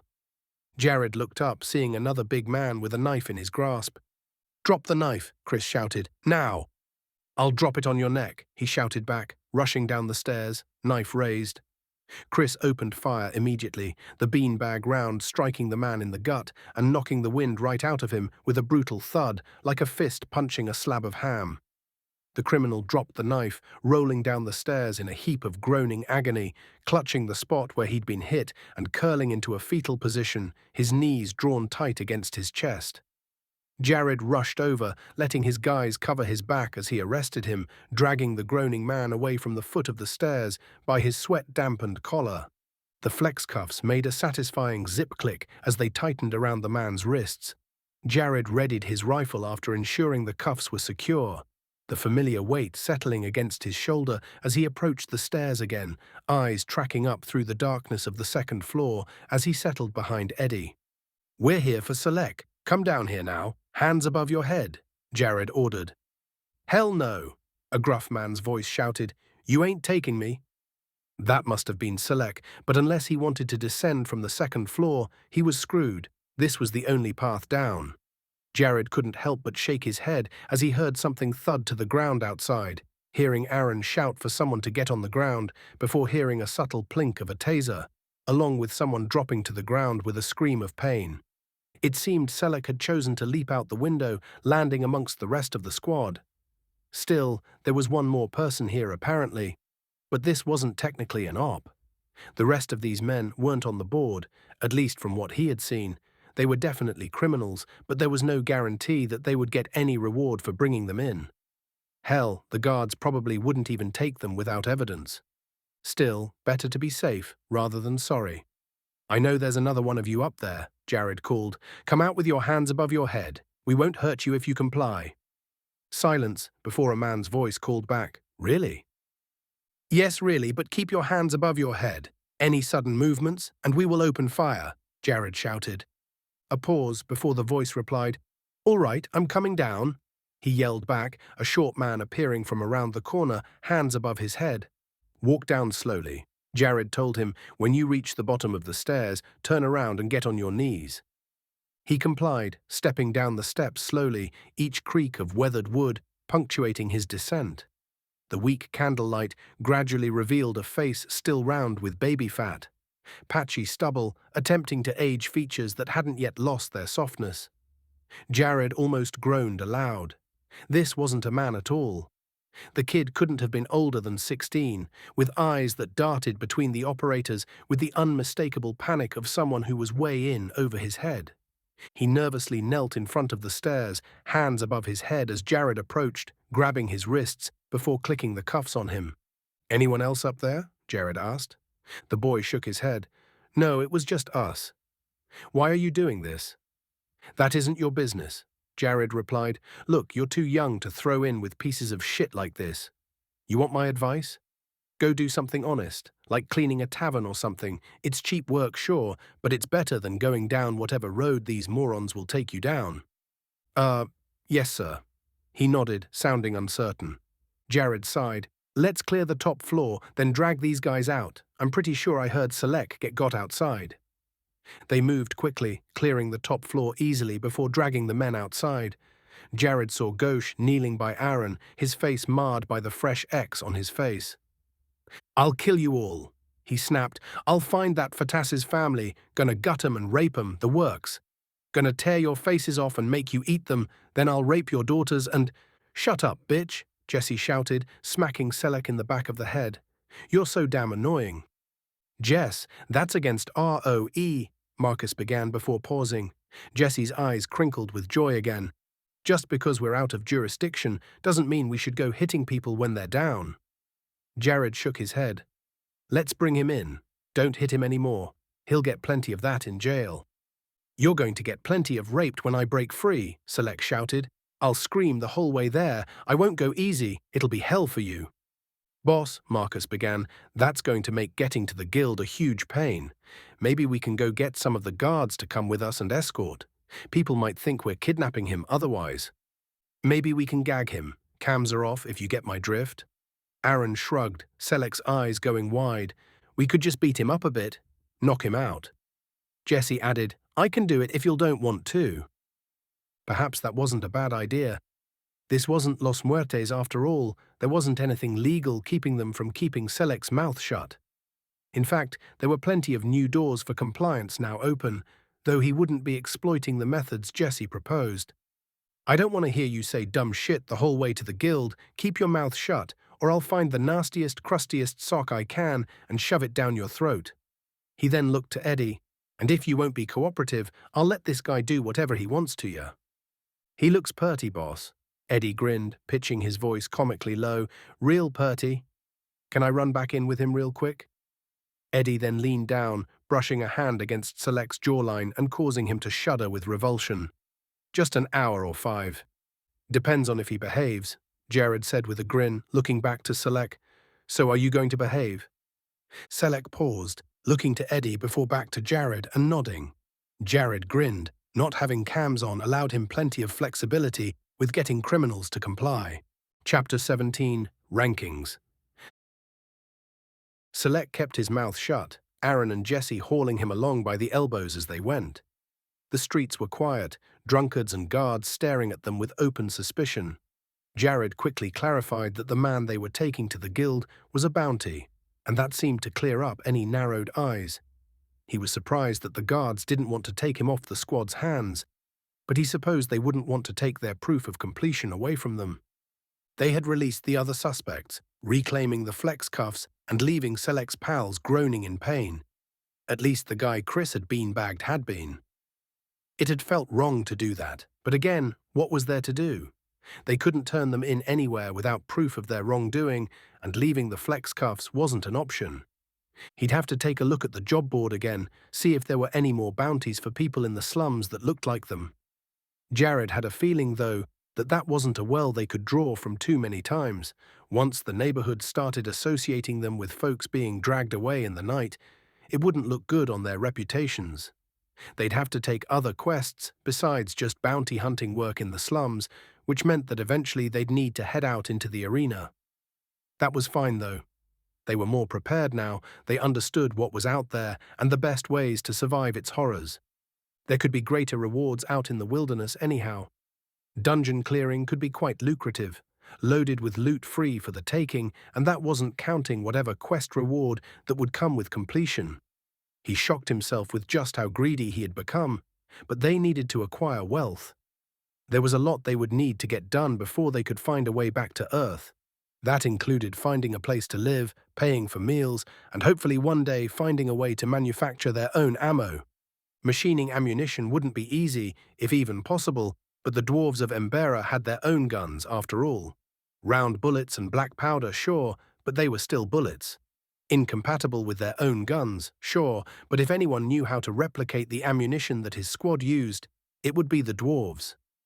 Gagan had taught that the dwarves' ability to learn was second to none, all possessing a photographic memory and an innate understanding of mechanics and other such engineering. There was a small problem with that route too, though. Unfortunately, if the dwarves took their weapons, memorized them, and could replicate the ammo, they could do the same thing for themselves, giving themselves a huge tech advantage over the rest of Vayland. Though, did that really matter in the grand scheme of things? Well, the gargoyles certainly wouldn't like the dwarves suddenly having more power, that was for sure. He grinned beneath his mask as they approached the guild doors. Screwing over the gargoyles while helping themselves out didn't seem all too bad. Select stumbled between them as they pushed through the guild doors. Lela stood frozen behind the counter, her jaw slack and eyes wide as the team approached with their captive. Lela didn't wait for them to reach the counter. Already, she called out, her voice carrying across the guild hall. You actually caught him. Yep, this is the guy, Jared said. He carved up his face to get a new scar, but this is Selek. Isn't that right, buddy? Jared asked, turning to him. Selek simply glared in reply. Jared then shrugged, pulling out the bounty paper before putting it next to Selek's face. Lella's eyes darted from the bounty notice to Selek's face, her gaze lingering on the fresh scar. She gave a satisfied nod. A perfect match, she confirmed, tucking a strand of hair behind her ear. Unfortunate timing. We needn't summon the guards. She gestured toward the two uniformed men flanking the archive doorway. Our current security detail can handle the transfer. One of the guards straightened, his gaze shifting from Lella to Selek. Recognition flashed across his face as his hand instinctively moved to his sword hilt. The Willet murderer, he said, voice hardening, been on our notice board since last harvest moon. He exchanged a meaningful glance with his partner before addressing Lella with practiced deference. Our relief arrives at the bell, Miss Lella. We'll secure the prisoner and escort him to the holding cells when we depart, with your permission. Lella nodded, her fingers already reaching beneath the counter. The bounty specified 20 lumina for live capture, she said, glancing at the scowling Selek, which I see you've managed quite efficiently. She ducked behind the counter, and they heard the scrape of a heavy drawer opening. When she reappeared, she set a cloth sack on the countertop that radiated light through its weave. Blues, reds, and yellows glowing through the fabric. Nice haul, Eddie noted. How much higher are we in the rankings now? Jared asked. Are we close to advancing up from bronze yet? Lella's lips pressed into a thin line as she shook her head. The guild doesn't work that way. Bronze to steel isn't just a matter of completing assignments. It's about proving consistent competence over time. Most adventurers spend seasons, even years, before their first promotion. 2 quests, however successful, barely registers in the ledgers. She tapped her fingers against the counter with finality. Those are the rules. Jared nodded. That matches up with what we learned. How much further do we have to go then until we make it to steel rank? Lella paused before saying, It's more a matter of guild approval. Senior guild officials review your completed quests, both the difficulty and your execution. They're looking for proof you can handle greater risks. It's why we don't promote adventurers who only take safe assignments, regardless of how many they complete. That's why someone who only retrieves lost pets will remain bronze forever, no matter how many cats they collect. She smiled at him. In this case, you actually are well on your way. Your record shows diversity of approach, even if your total count stands at 2. Both assignments carried significant risk, yet you executed them with undeniable competence. She leaned forward slightly, lowering her voice. Risk and reward are proportional in the guild hierarchy. Those who consistently face greater dangers advance more rapidly than those who play it safe. Her eyes met his directly. Understand? Jared nodded, weighing her words. Is there a record for fastest promotion? Someone who set the benchmark for climbing through the ranks? Lella's eyes narrowed in calculation. Taylok Nihan holds that distinction. Marajin's father. Made the leap from bronze to steel in under 2 months. Unheard of before him, unmatched since. That was probably why Marajin acted like such a cocky asshole. Oh well, Jared grinned. We'll beat that by a month then, he said. We'll be steel in no time. Hell yeah we will, Jesse cheered. That record is already dead. Jared handed Selek over to the door guards, who had made their way around the counter. He watched them bind the prisoner with thick rope while he retrieved his flex cuffs, tucking them back into his tactical vest with practiced efficiency. Where did Taylok eventually end up in the rankings? Jared asked her as the guards dragged Selek away. Lella's eyebrows lifted slightly. Diamond, she said, her voice dropping to something almost reverential. The pinnacle of our hierarchy. Silver ranks dine with minor gargles and receive audience in noble houses. Gold ranks command respect, even among the highest gargal families. She straightened her posture unconsciously. But diamonds, they answer only to the crown. When they walk through a city, guards stand at attention and nobles clear their paths. They command the highest respect you can earn outside of having royal blood. Jared nodded, the implications settling into place. Diamond rank meant political capital, doors that would open, resources they could command, and access to the deeper knowledge of crystal tuning they desperately needed. A viable path home, if all else failed. But the math troubled him. 2 months from bronze to steel was record-breaking speed. Steel to silver, silver to gold, gold to diamond. The progression stretched before him as he imagined the time that would need to go into the climb. A chill ran across his shoulders as he calculated. Years. It would take years, even pushing every advantage. He filed it away. A fallback option, not their primary exfil plan.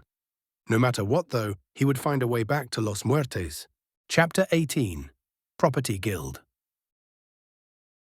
Morning sunlight bathed the marketplace as Jared navigated between the crowded stalls. Every vendor had drawn a line of customers, the place humming with commerce. Tons of people crowded the place, long lines breaking up waves of citizens trying to move through the crowd. Eddie and Aaron flanked him while the rest of their team stayed behind to watch their gear at the tavern. Despite leaving most of their equipment back with the other guys, they hadn't come out unarmed, pistols still holstered at their sides. They were mostly window shopping right now, scanning the market's chaotic array of merchandise. Weapon stalls displayed gleaming blades alongside crude wooden practice swords. Apothecaries hawked vials of luminescent potions in impossible colors. Food vendors grilled skewered meats that dripped fat onto open flames, sending aromatic smoke spiraling skyward. The crowd surged around them like an unpredictable tide, locals in homespun tunics jostling against merchants in silks from distant shards. Jared's fingers absently traced the outline of the leather pouch at his belt, heavy with lumina crystals. At the tavern they were staying in, they could lodge there for a year and still have half of their crystals left, assuming they didn't buy any food, of course. Eddie halted abruptly, Aaron and Jared stopping along with him.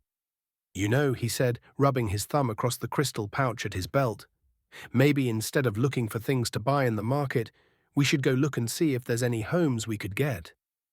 Aaron's eyebrows shot up.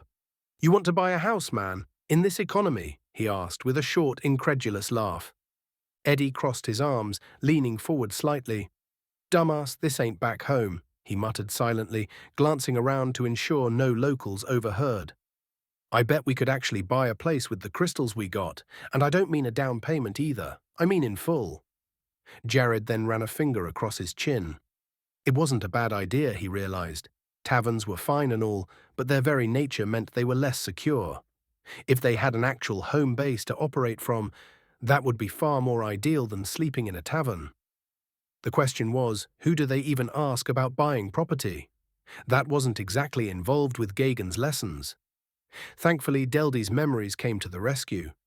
Jared winced as the memories flooded through him, squeezing his eyes shut tightly. It seemed that realtors were still quite real here in Valend.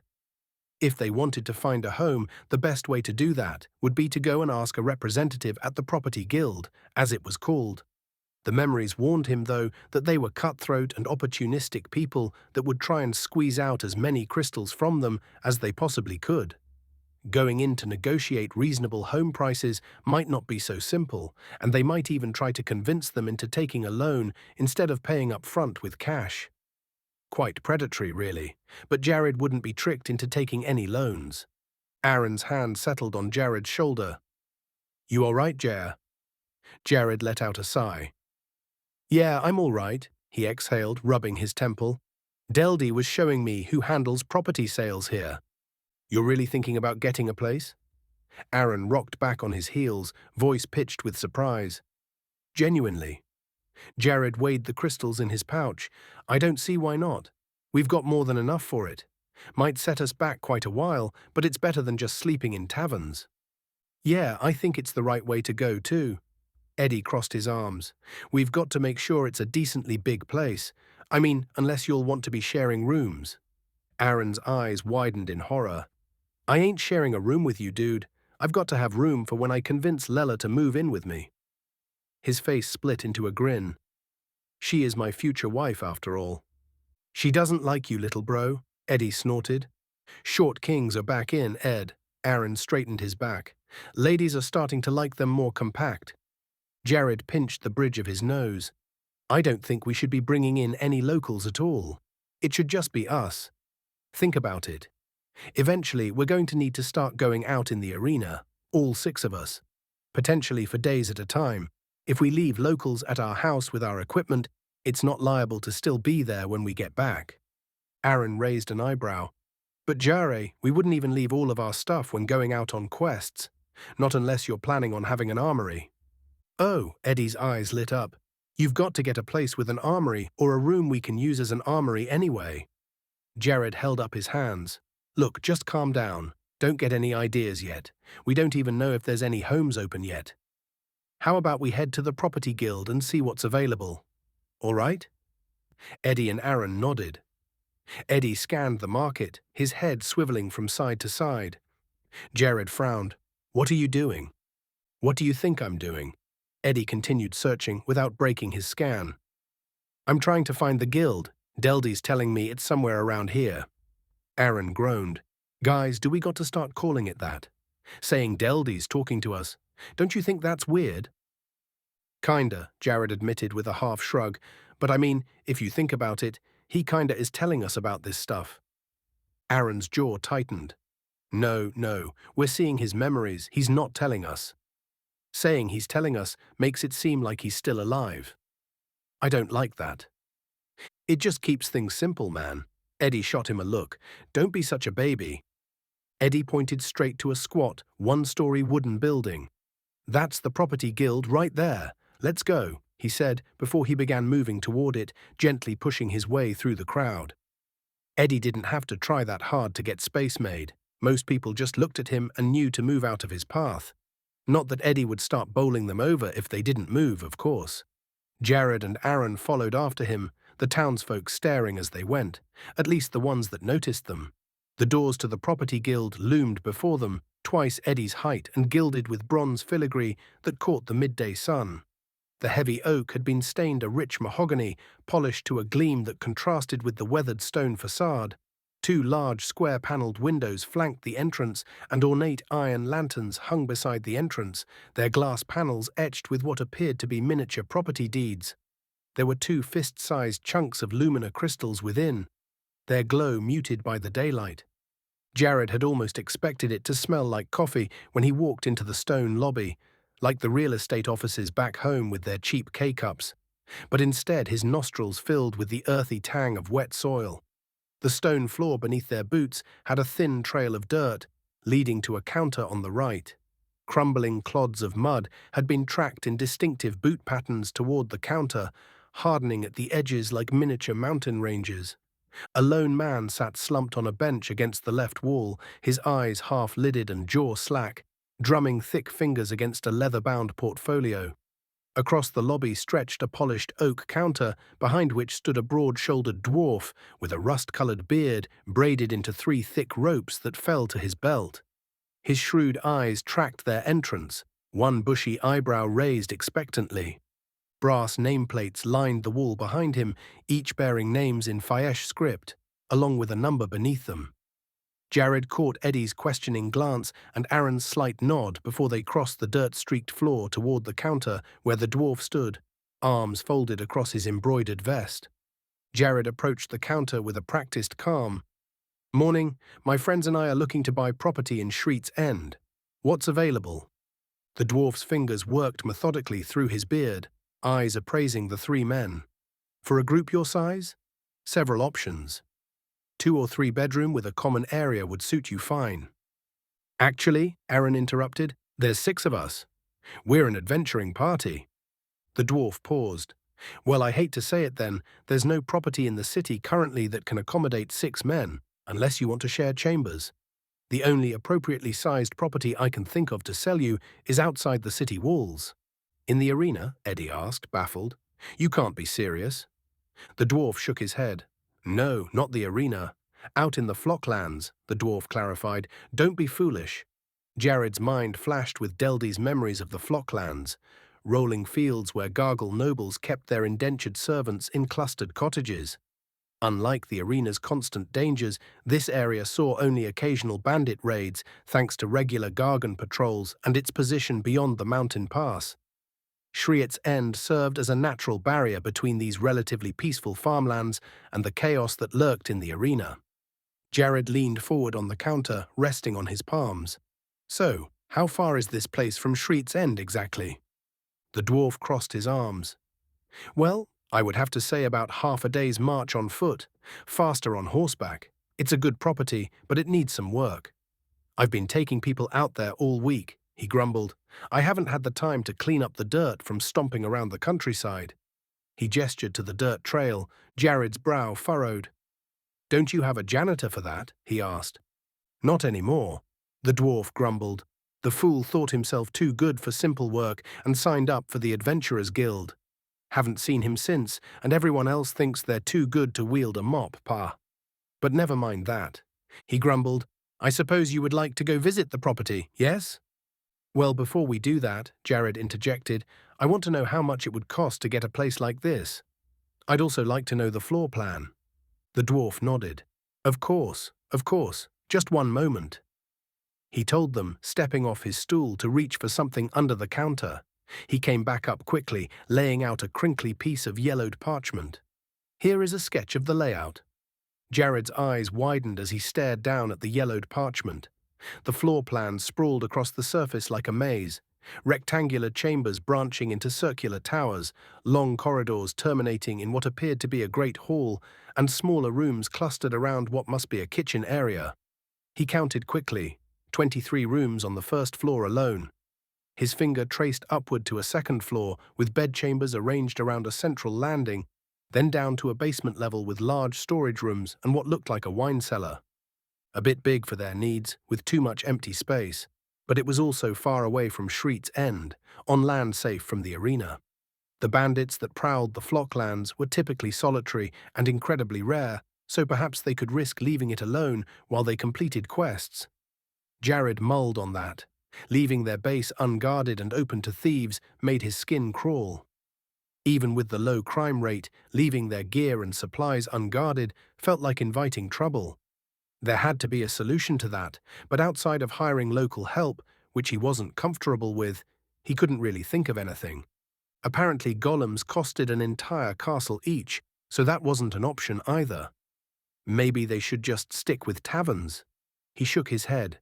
No, it should be better to have their own property. They didn't have to rent, they would just need to find a way to secure the house every time they left it alone.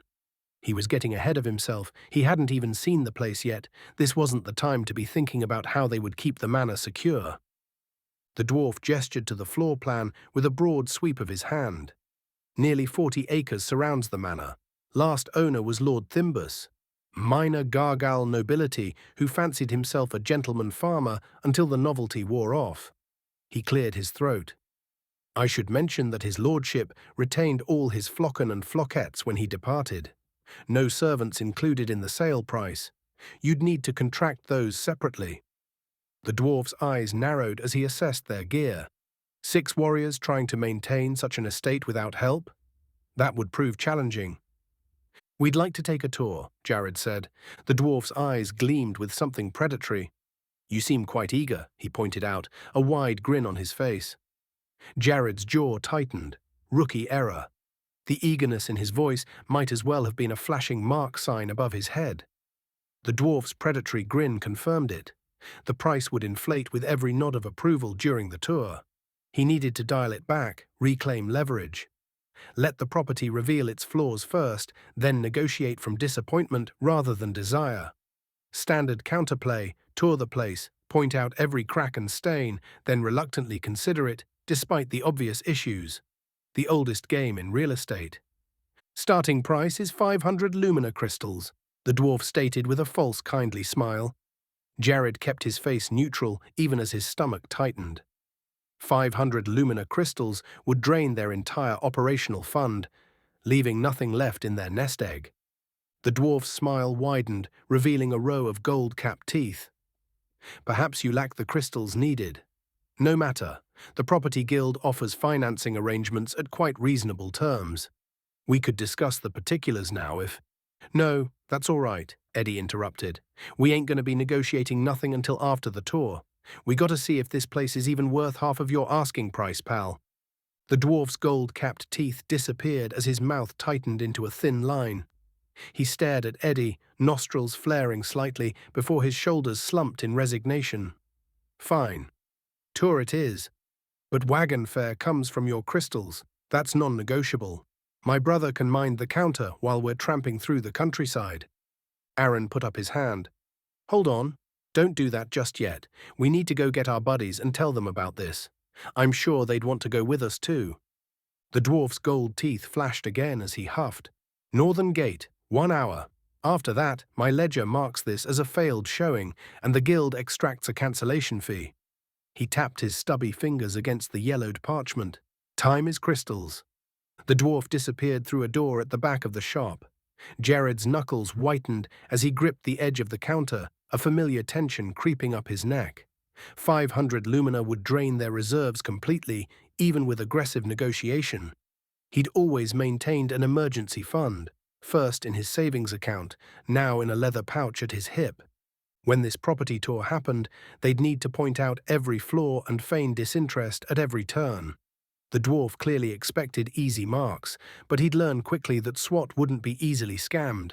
Jared's jaw tightened as he remembered signing those mortgage papers back home, the crushing weight of 30 years of debt. Not again, not in this world or any other.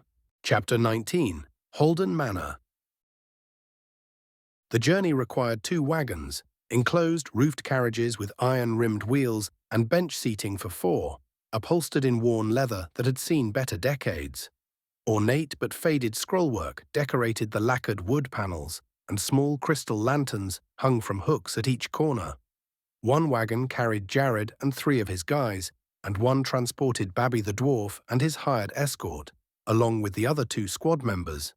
At 2 lumina crystals per wagon, the trip to the manor ended up costing them 4 crystals total. It was an obscene price, considering it was 1 crystal per night at the tavern they were staying at. But these weren't standard wagons. They were sturdily built, with a fine team of 4 horses pulling each one along. Still, each crystal was another night they couldn't stay at a tavern. They had spent 4 days of shelter just for this short wagon trip. Jared fingered one of the diamond-shaped lumina crystals in his pocket, mentally converting their funds.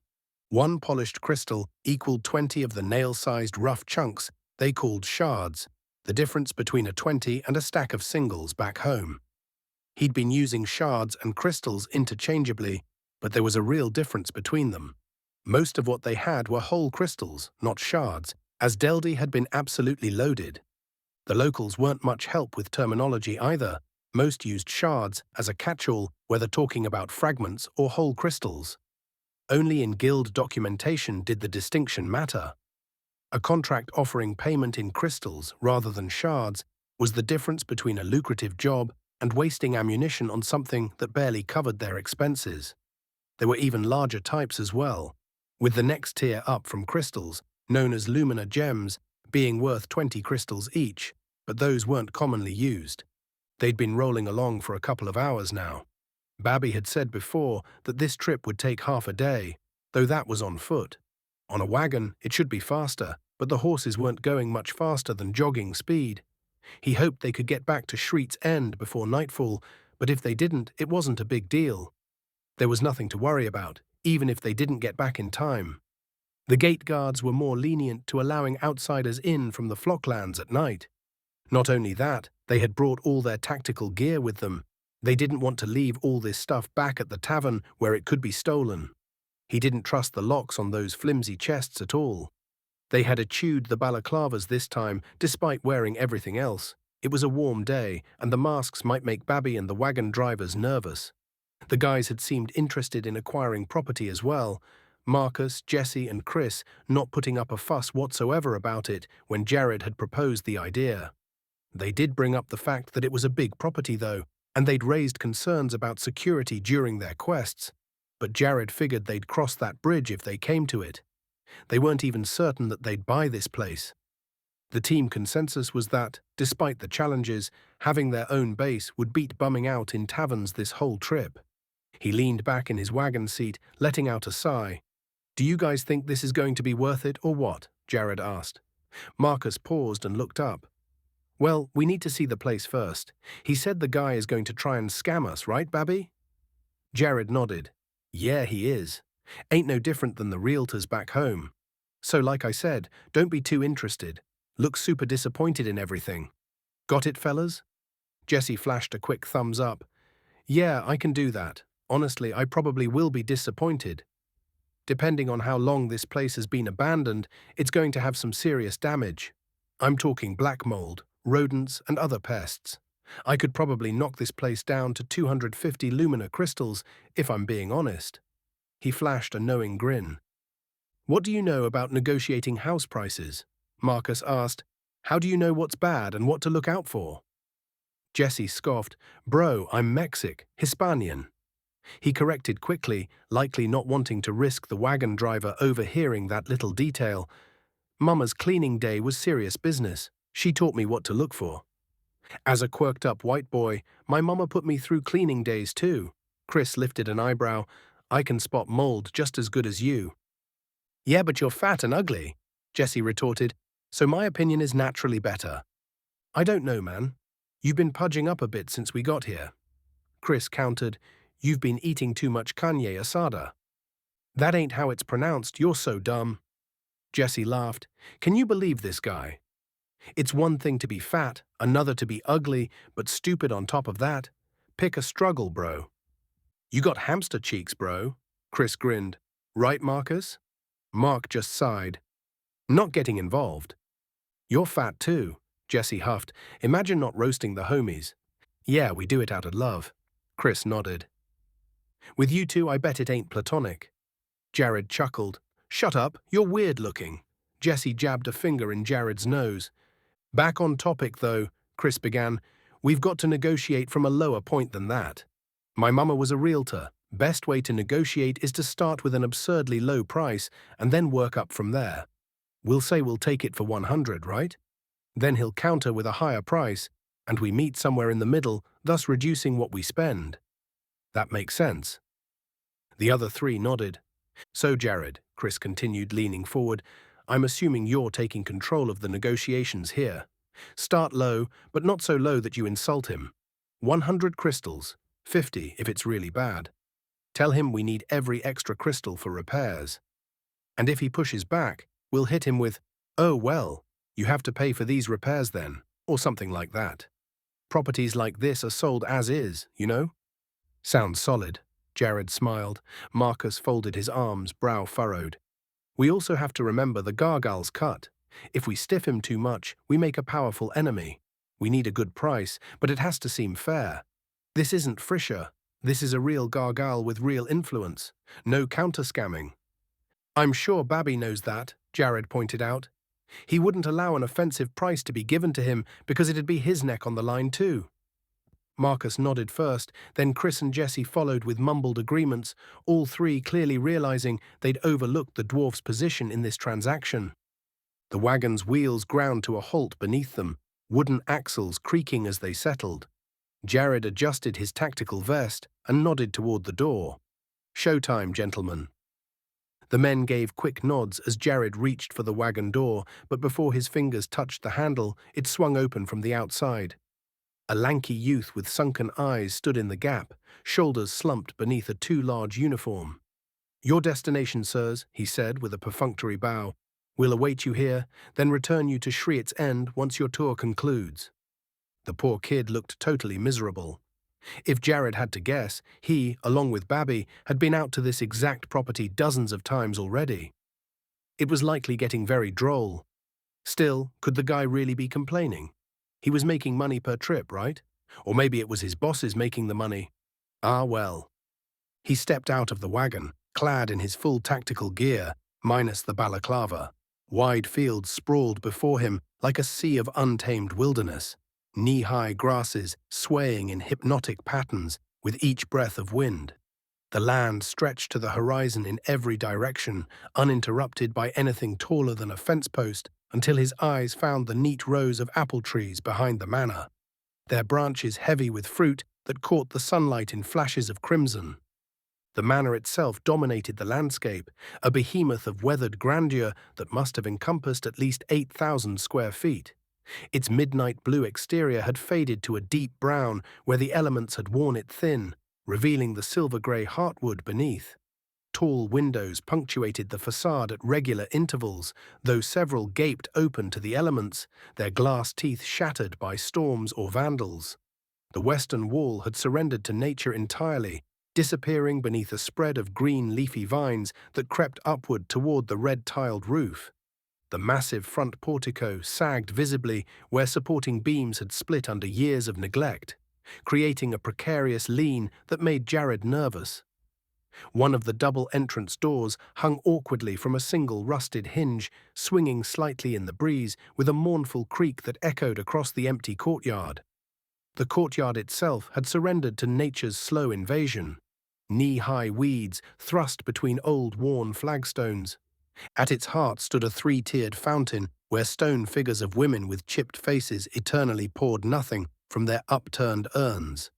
The black wrought-iron fence that encircled everything, spearheaded and thick, but covered in patches of orange-brown corrosion. Damn, how long had this place been abandoned? Jared's trained eye catalogued each floor with methodical precision, mentally tallying repair costs.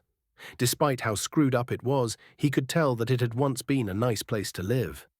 Back home, this would have been a property that would have cost millions, even as a fixer-upper. He carefully arranged his features into a mask of disappointment, curling his lip into a practiced sneer as Babby emerged from the wagon. The dwarf's hopeful expression crumbled at Jared's reaction, his shoulders visibly slumping. His guard emerged alongside him, clad in a breastplate with a sword at his belt, staying at Babby's side as he moved. Babby swept his arm toward the dilapidated structure with the flourish of a showman. "Welcome to Holden Manor," his voice echoed across the empty courtyard. "Yes, yes, a few rough patches here and there, nothing a hammer and some nails won't fix." He moved through the open gate, tapping his boot against a weathered cornerstone. Flagstones could use some work, but the foundation for the house, dwarf inspected and perfect as the day it was laid, not a crack to be found. His fingers drummed nervously against his belt as his eyes darted between their faces. "And these lands," he continued, gesturing to the wild grasses bending in the breeze, "rich enough to grow gold if you planted the right seeds, quite the bargain at our asking price." He smiled. The rest of the team filed out of the other wagon behind Babby as they took in the manor's decrepit state. Eddie's face contorted into an exaggerated grimace, his theatrical sigh cutting through the silence and drawing an anxious glance from the dwarf. Chris stalked toward the dwarf, his jaw clenched. 500 lumina crystals? He jabbed a finger toward the crumbling manor, voice rising with each word. "For this death trap? Are you out of your mind? We haven't even seen the inside, and I can tell already that this place isn't worth a quarter of what you're asking." "Well, young man, I'll have you know," Babby began, glaring, "that this is prime real estate.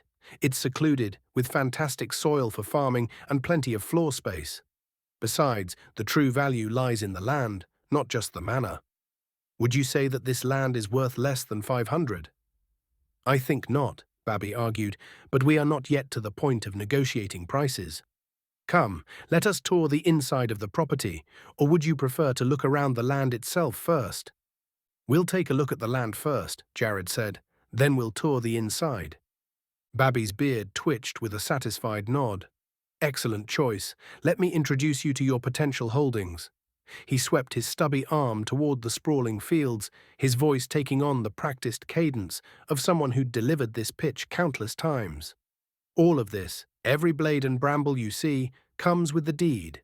He trudged forward through knee-high grass, stopping at the edge of a barren rectangular plot. "See this cleared section?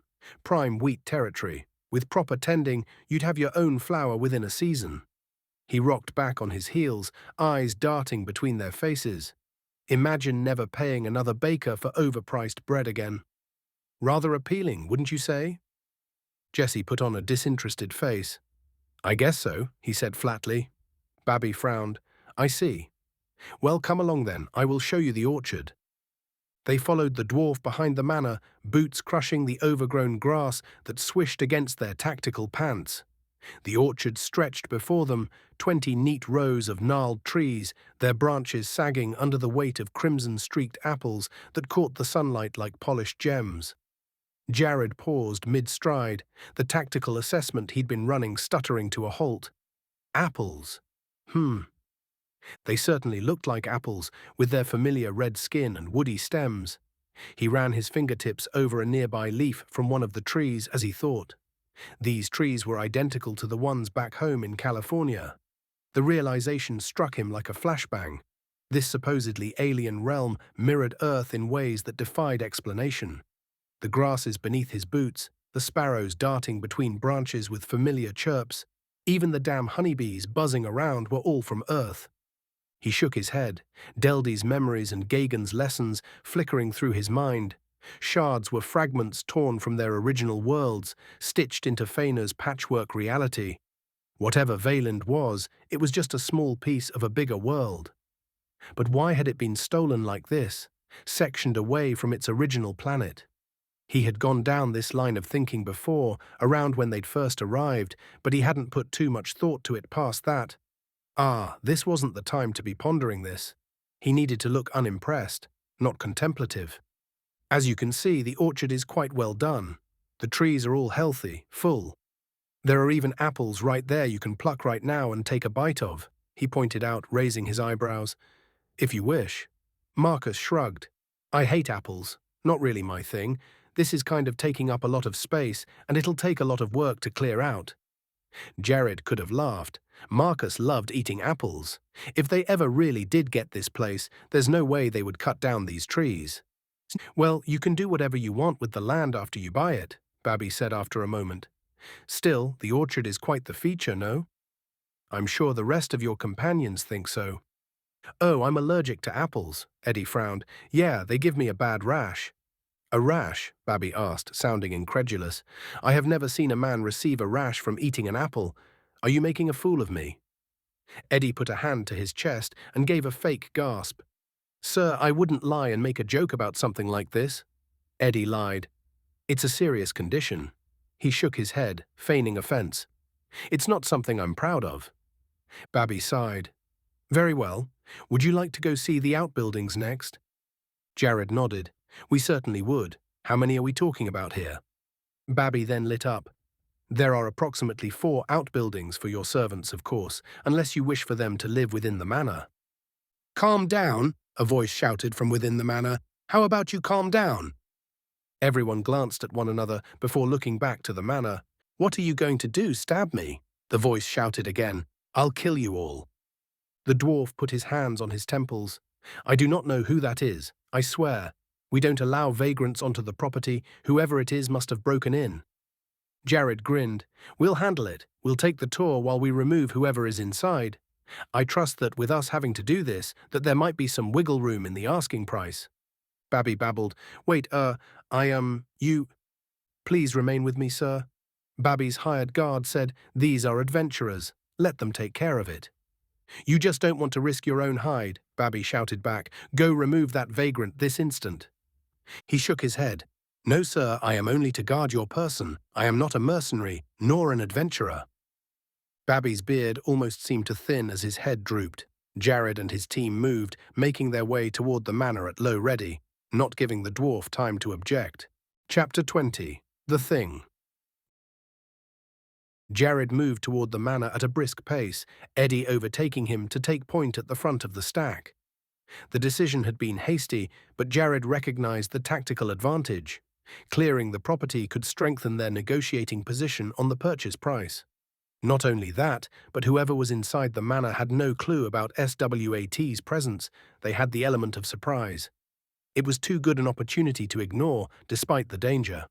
If you tell me to calm down again, the same voice from earlier yelled, more distant now, I'll gut you. They stacked up beside the manor door, with Eddie and Chris taking up their positions on the left and right-hand side of the doorway. Full sweep, boys, Jared whispered. Dynamic entry, find whoever's yelling first. Are you all ready to take the tour? He asked. Hell yeah, Eddie whispered. Let's get it done. The other men nodded their agreement and Jared smiled. All right, let's push. Eddie nudged the entrance with his shoulder, the warped door drifting inward with an agonizing groan. The hinges held by some miracle, the bottom edge dragging a groove through the dust-caked floor. Eddie swept left, Chris peeled right, and Jared took the center, boots sinking slightly into a layer of must and loose grit, as the rest of the team followed behind him, sweeping their weapons in arcs across the chamber. The manor entrance revealed its former opulence beneath decades of neglect.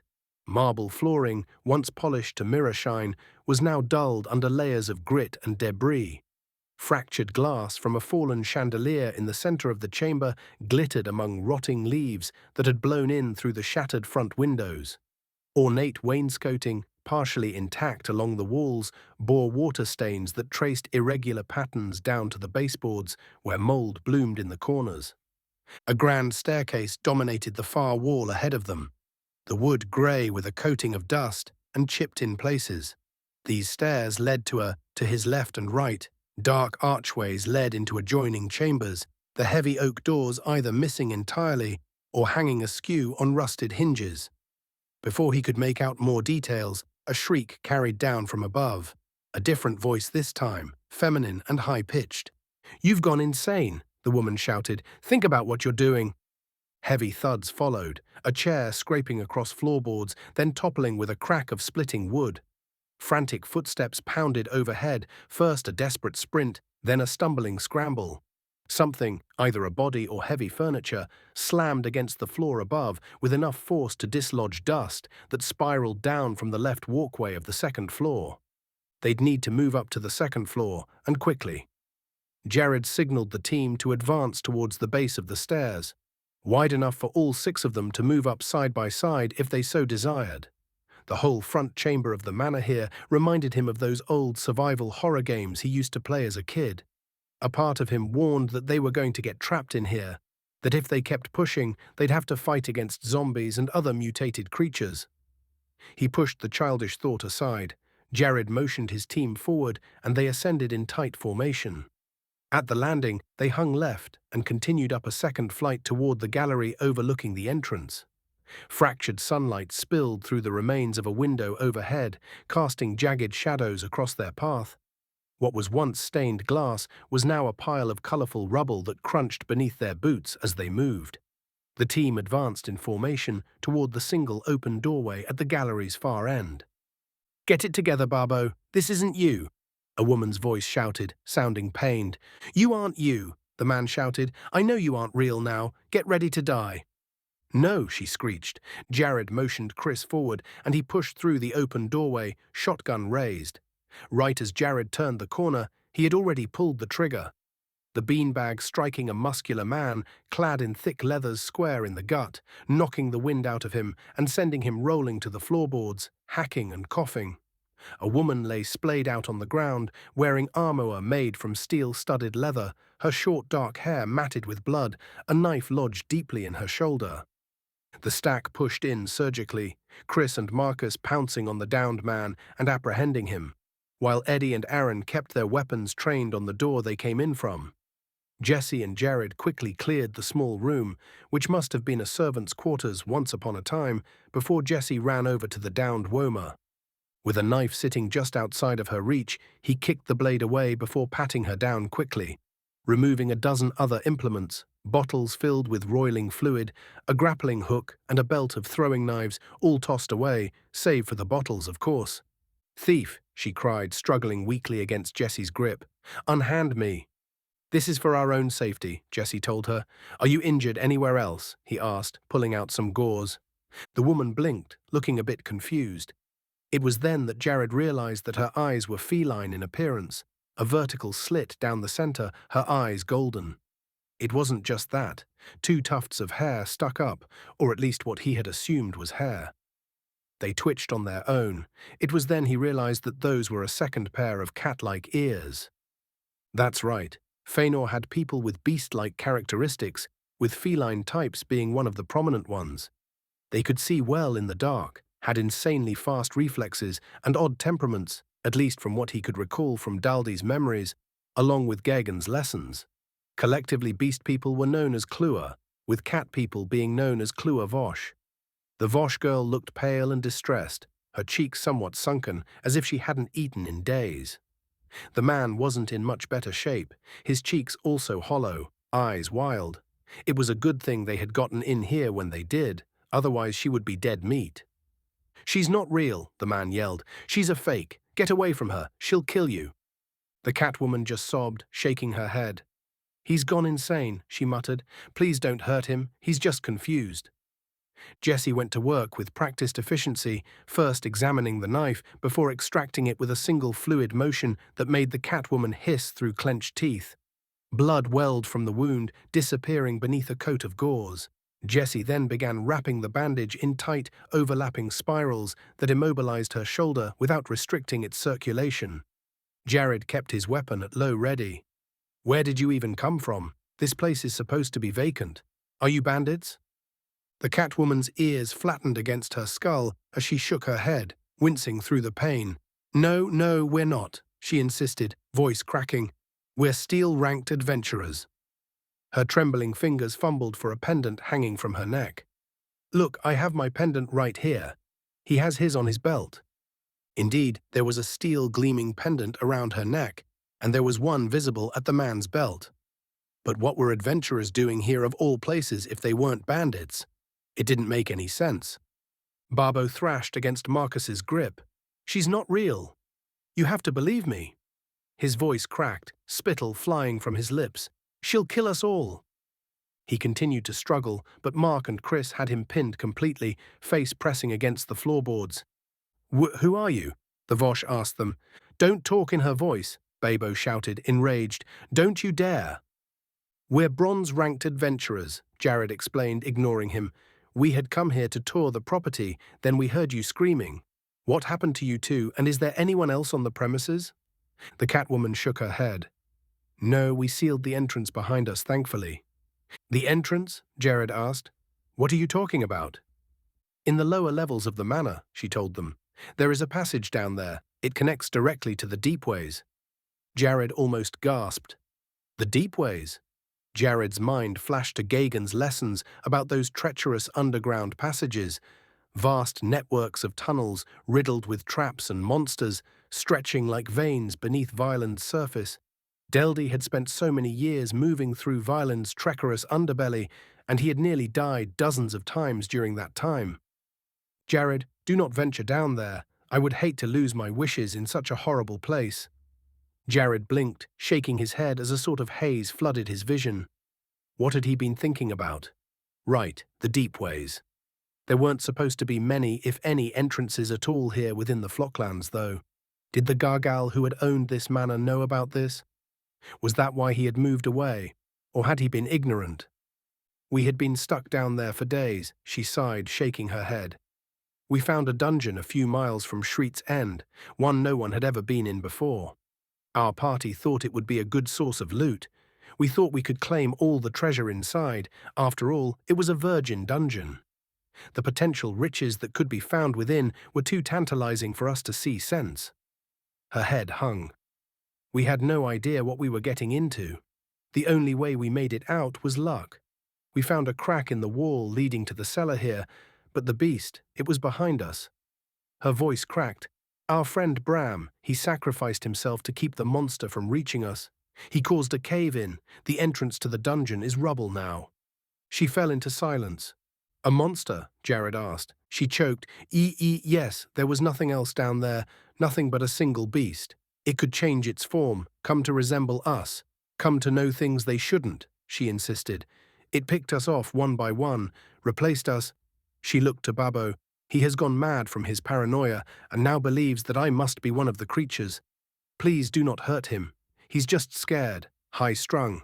"Kill it now," Babbo screamed. "Kill it." The woman flinched before tears began streaming down her face, drawing her knees to her chest. The guys looked at one another, unsure as to what to do. If this was true, then either of these people could actually be a shapeshifter.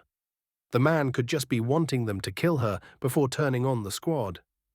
Yet that wouldn't make sense. Why would he have been pretending that she was an imposter when it had no idea anyone had been around to listen? No, he was a real person. The woman, though, no, he doubted she was a shapeshifter. If she wasn't, then why would she insist that they don't harm Babo, that they keep him alive? He suppressed a sigh. No, they were both who they said they were. Still, to be safe, they would need to restrain the woman for the squad's safety.